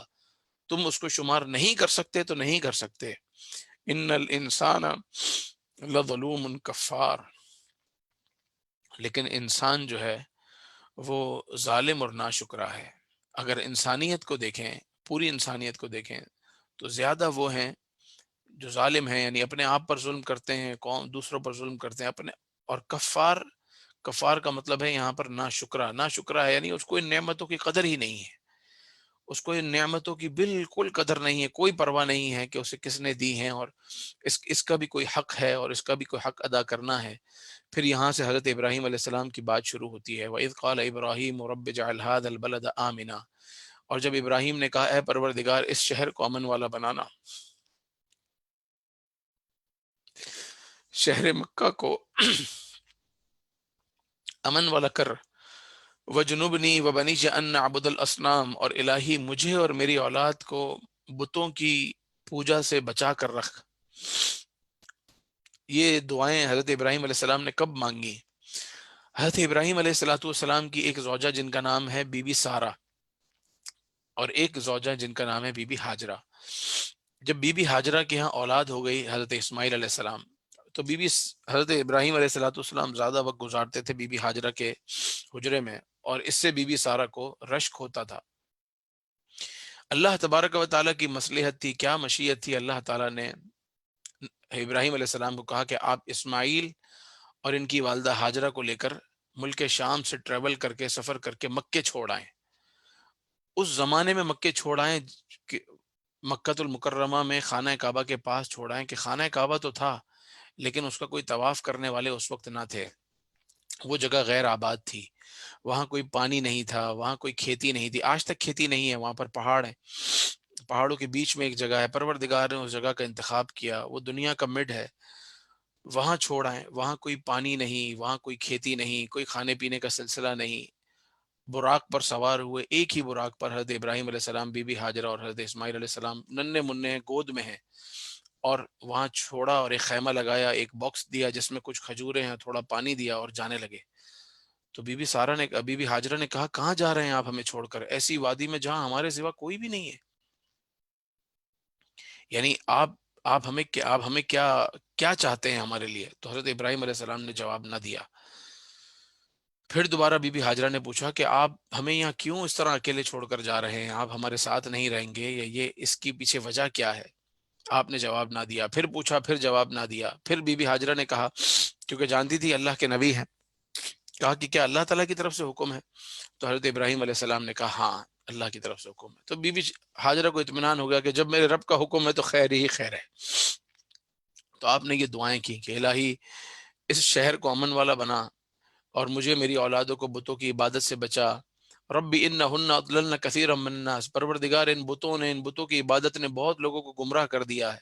فمن تبعنی فانہ منی، تو جو میری اتباع کرے وہ مجھ سے ہے. ومن عصانی فانک غفور الرحیم، اور جو میری نافرمانی کرے تو الہ العالمین تو بڑا غفور الرحیم ہے. ربنا، اے پروردگار، انی اسکنت، میں اس کو اپنی مسکن بناتا ہوں، من ذریتی، اپنی اولاد کے لیے، بوادن، ایسی وادی، غیر ذی زرع، جہاں پر زراعت نہیں ہے، عند بیتک المحرم، مگر پروردگار تیرا حرم ہے، تیرا گھر ہے. اگر وادی میں زراعت نہیں ہے تو کیا ہوا، پانی نہیں ہے تو کیا ہوا، لیکن تیرا گھر تو ہے. تو تیرے گھر کو میں اپنی اولاد کے لیے، اپنی ذریت کے لیے مسکن بناتا ہوں. ربنا لیقیموا الصلاۃ، اے میرے رب یہ نماز قائم کرنے والے ہوں. فجعل افئدۃ من الناس تہوی الیہم، اور لوگوں کے دل ان کی طرف، اس در کی طرف، اس خانہ کعبہ کی طرف، اس شہر کی طرف لوگوں کے دل مائل کر دے. آج جو لوگ حج پہ جاتے ہیں، آج جو لوگ عمرے پہ جاتے ہیں، بار بار مکے مدینے جاتے ہیں، بار بار اس در کے لیے تڑپتے ہیں، روتے ہیں، اس کی وجہ کیا ہے؟ وہ ابراہیم علیہ السلام کی یہ دعا ہے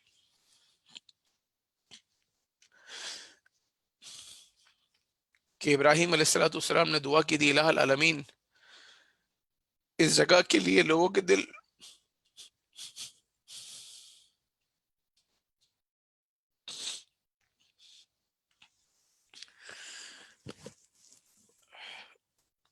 الہ العالمین لوگوں کے دل اس جگہ کے لیے کھینچے. آج ہم دیکھتے ہیں کہ لوگوں کے دل کھنچتے ہیں، لوگ اس در کے پر آنے کے لیے، یہاں کے ایک ایک دیدار کے لیے تڑپتے ہیں.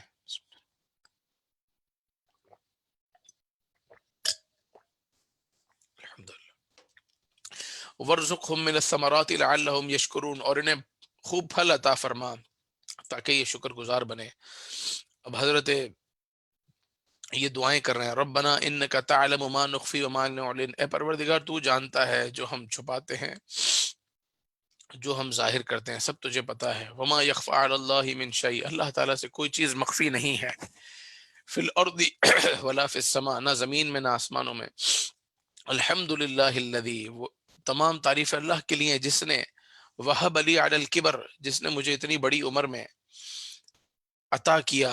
اسماعیل و اسحاق، اسماعیل اور اسحاق جیسی اولاد دی. یہ ساری دعائیں کون کر رہے ہیں؟ حضرت ابراہیم علیہ السلام. ان ربی لسمیع الدعاء، پروردگار تو دعاؤں کو سنتا ہے. رب اجعلنی مقیم الصلاۃ ومن ذریتی، الہی میں مجھے بھی نماز قائم کرنے والا بنانا، میری اولادوں کو بھی نماز قائم کرنے والا بنا. ربنا وتقبل دعاء، پروردگار میری دعاؤں کو قبول کرنا. ربنا اغفر لی، الہی میری مغفرت فرما. ولوالدی، میرے والدین کی مغفرت فرما. وللمؤمنین یوم یقوم الحساب، اور مومنین کی مغفرت فرما اس دن جب حساب کا دن ہوگا. تو یہ حضرت ابراہیم علیہ السلام نے دعائیں کی اور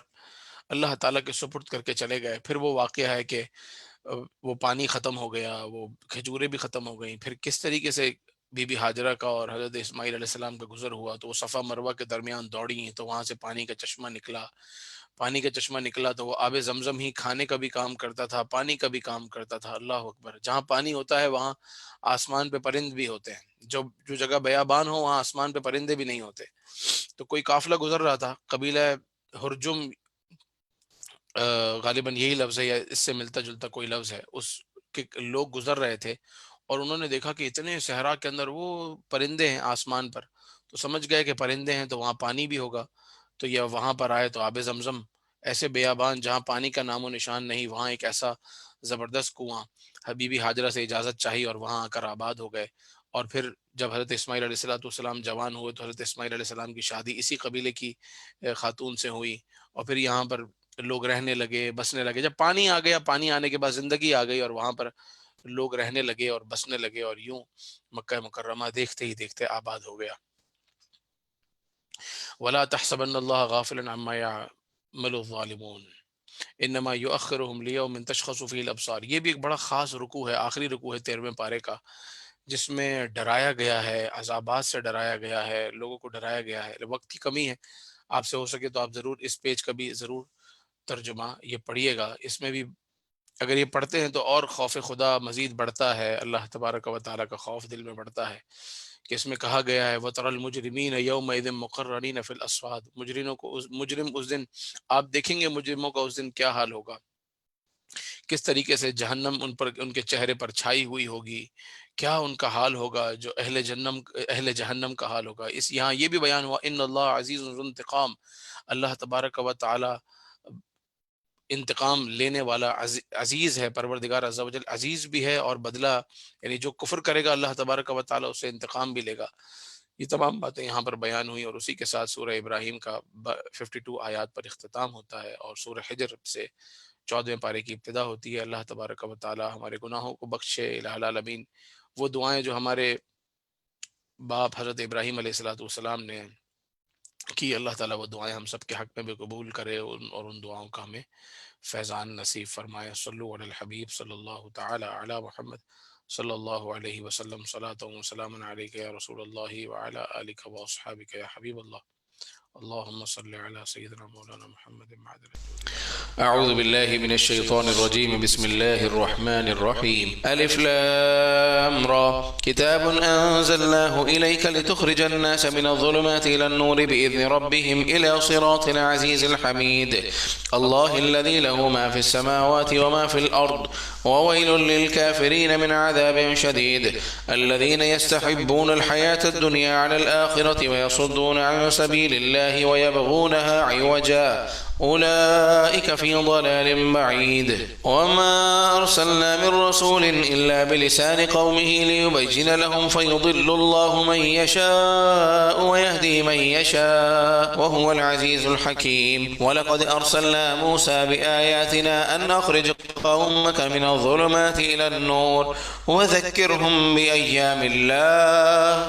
إن في ذلك لآيات لكل صبار شكور. وإذ قال موسى لقومه اذكروا نعمة الله عليكم إذ أنجاكم من آل فرعون يسومونكم سوء العذاب ويذبحون أبناءكم ويستحيون نساءكم وفي ذلكم بلاء من ربكم عظيم. وإذ تأذن ربكم لئن شكرتم لأزيدنكم ولئن كفرتم إن عذابي لشديد. وقال موسى إن تكفروا أنتم ومن في الأرض جميعا فإن الله لغني حميد. ألم يأتكم نبأ الذين من قبلكم قوم نوح وعاد وثمود والذين من بعدهم لا يعلمهم إلا الله جاءتهم رسلهم بالبينات فردوا أيديهم في أفواههم وقالوا إنا كفرنا بما أرسلتم به وإنا لفي شك مما تدعوننا إليه مريب. قالت رسلهم أفي الله شك فاطر السماوات والأرض يدعوكم ليغفر لكم من ذنوبكم ويؤخركم إلى أجل مسمى قالوا إن أنتم إلا بشر مثلنا تريدون أن تصدونا عما كان يعبد آباؤنا فأتنا بسلطان مبين. قالت لهم رسلهم إن نحن إلا بشر مثلكم ولكن الله يمن على من يشاء من عباده وما كان لنا أن نأتيكم بسلطان إلا بإذن الله وعلى الله فليتوكل المؤمنون. وما لنا ألا نتوكل على الله وقد هدانا سبلنا ولنصبرن على ما آذيتمونا وعلى الله فليتوكل المتوكلون. وقال الذين كفروا لرسلهم لنخرجنكم من أرضنا أو لتعودن في ملتنا فأوحى إليهم ربهم لنهلكن الظالمين ولنسكننكم الأرض من بعدهم ذلك لمن خاف مقامي وخاف وعيد. واستفتحوا وخاب كل جبار عنيد من ورائه جهنم ويسقى من ماء صديد يتجرعه ولا يكاد يصيغه ويأتيه الموت من كل مكان وما هو بميت ومن ورائه عذاب غليظ. مثل الذين كفروا بربهم أعمالهم كرماد اجتدت به الريح في يوم عاصف لا يقدرون مما كسبوا على شيء ذلك هو الضلال البعيد. ألم تر أن الله خلق السماوات والأرض بالحق إن يشأ يذهبكم ويأتي بخلق جديد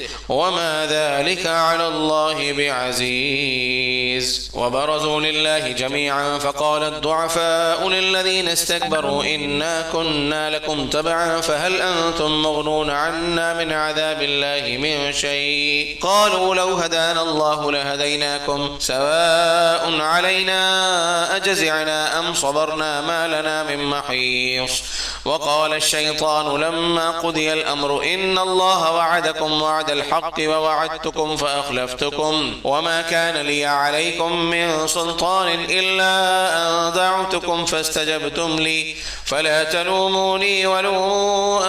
أنفسكم ما أنا بمصرخكم وما أنتم بمصرخي إني كفرت بما أشركتمون من قبل إن الظالمين لهم عذاب أليم. وأدخل الذين آمنوا وعملوا الصالحات جنات تجري من تحتها الأنهار خالدين فيها بإذن ربهم تحيتهم فيها سلام. ألم تر كيف ضرب الله مثلا كلمة طيبة كشجرة طيبة أصلها ثابت وفرعها في السماء تؤتي أكلها كل حين بإذن ربها ويضرب الله الأمثال للناس لعلهم يتذكرون. ومثل كلمة خبيثة كشجرة خبيثة اجتثت من فوق الأرض ما لها من قرار يثبت الله الذين آمنوا بالقول الثابت في الحياة الدنيا وفي الآخرة الآخرة ويضل الله الظالمين ويفعل الله ما يشاء. ألم تر إلى الذين بدلوا نعمة الله كفرا وأحلوا قومهم دار البوار جهنم يصلونها وبئس القرار وجعلوا لله أندادا ليضلوا عن سبيله قل تمتعوا فإن مصيركم إلى النار قل لعبادي الذين آمنوا يقيموا الصلاة وينفقوا مما رزقناهم سرا وعلانية من قبل أن يأتي يوم لا بيع فيه ولا خلال. الله الذي خلق السماوات والأرض وأنزل من السماء ماء فأخرج به من الثمرات رزقا لكم وسخر لكم الفلك لتجري في البحر بأمره وسخر لكم الأنهار وسخر لكم الشمس والقمر دائبين وسخر لكم الليل والنهار وآتاكم من كل ما سألتموه وإن تعدوا نعمة الله لا تحصوها إن الإنسان لظلوم كفار. وإذ قال إبراهيم رب اجعل هذا البلد آمنا واجنبني وبني أن نعبد الأصنام رب إنهن أضللن كثيرا من الناس فمن تبعني فإنه مني ومن عصاني فإنك غفور رحيم. ربنا إني أسكنت من ذريتي بواد غير ذي ذرع عند بيتك المحرم ربنا ليقيموا الصلاة فاجعل أفئدة من الناس تهوي إليهم وارزقهم من الثمرات لعلهم يشكرون. ربنا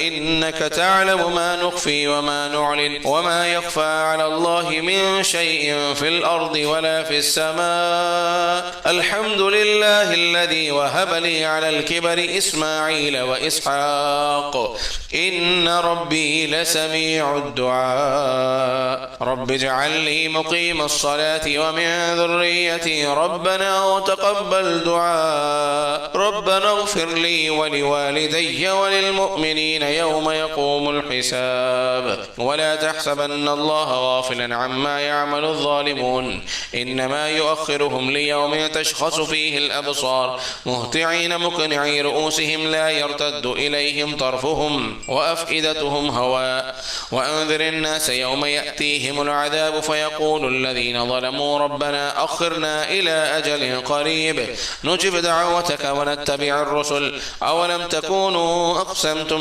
من قبل ما لكم من زوال وسكنتم في مساكن الذين ظلموا أنفسهم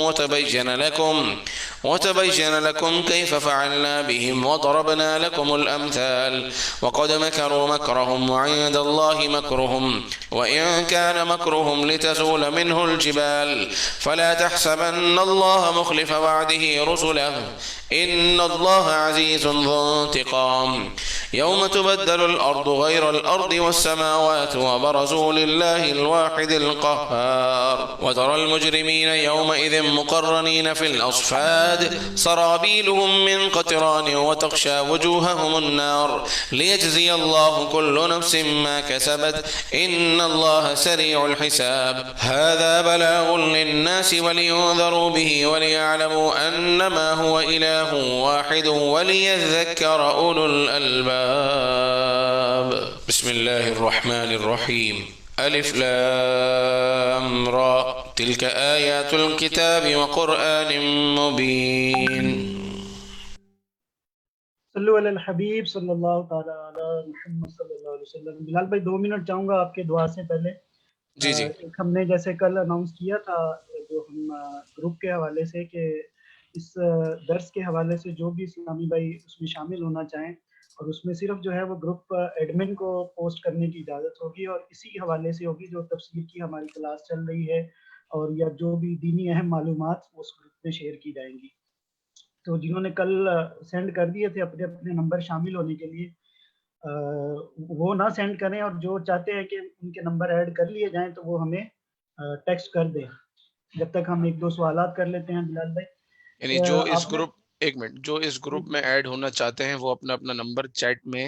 لکھ دیں تاکہ وہ گروپ میں ایڈ ہو جائیں. یہی ہے نا؟ جی ایسا ہی ہے. تو پھر آپ ان کو ایڈ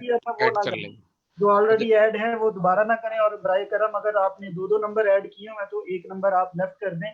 تاکہ کسی اور کو موقع مل سکے. ہاں کسی اچھا اسلامی بھائی کا انڈیا کا بھی نمبر ہے تو وہ بھی اس نے ڈالا ہے اور دبئی کا بھی ڈالا ہوا ہے, تو ایک ایک کے دو نمبر نہ ہوں, برائے کرم یہ بھی ذرا خیال رکھیے. اچھا کل آپ نے کہا کہ ایک آیت پڑھنے میں مجھ سے غلطی ہوئی تھی, تو میں چاہوں گا غلطی کہ پہلے میں مس ہو گئی تھی جی. ہاں وہ ایک دو آیت مس ہو گئی تھی, جی جی تو میں چاہوں گا کہ وہ آیات پہلے پڑھ دوں تاکہ ہمارا جو ختم قرآن کا سلسلہ ہے وہ اپنی جگہ پر انشاءاللہ. رہے. سورہ ہود کی آیت نمبر 106, 7 اور 8, ایک آیت کی غلطی ہے لیکن میں احتیاطاً 3 آیتیں پڑھ لیتا ہوں. جی اللہ تعالیٰ میری خطاؤں کو بخشے. اعوذ باللہ من الشیطان الرجیم,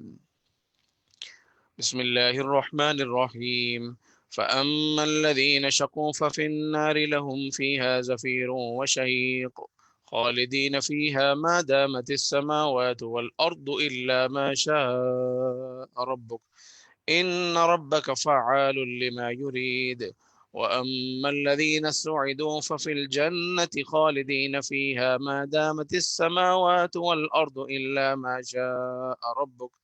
عطاء غير مجزوز. جزاک اللہ خیر, بہت بہت شکریہ بلال بھائی.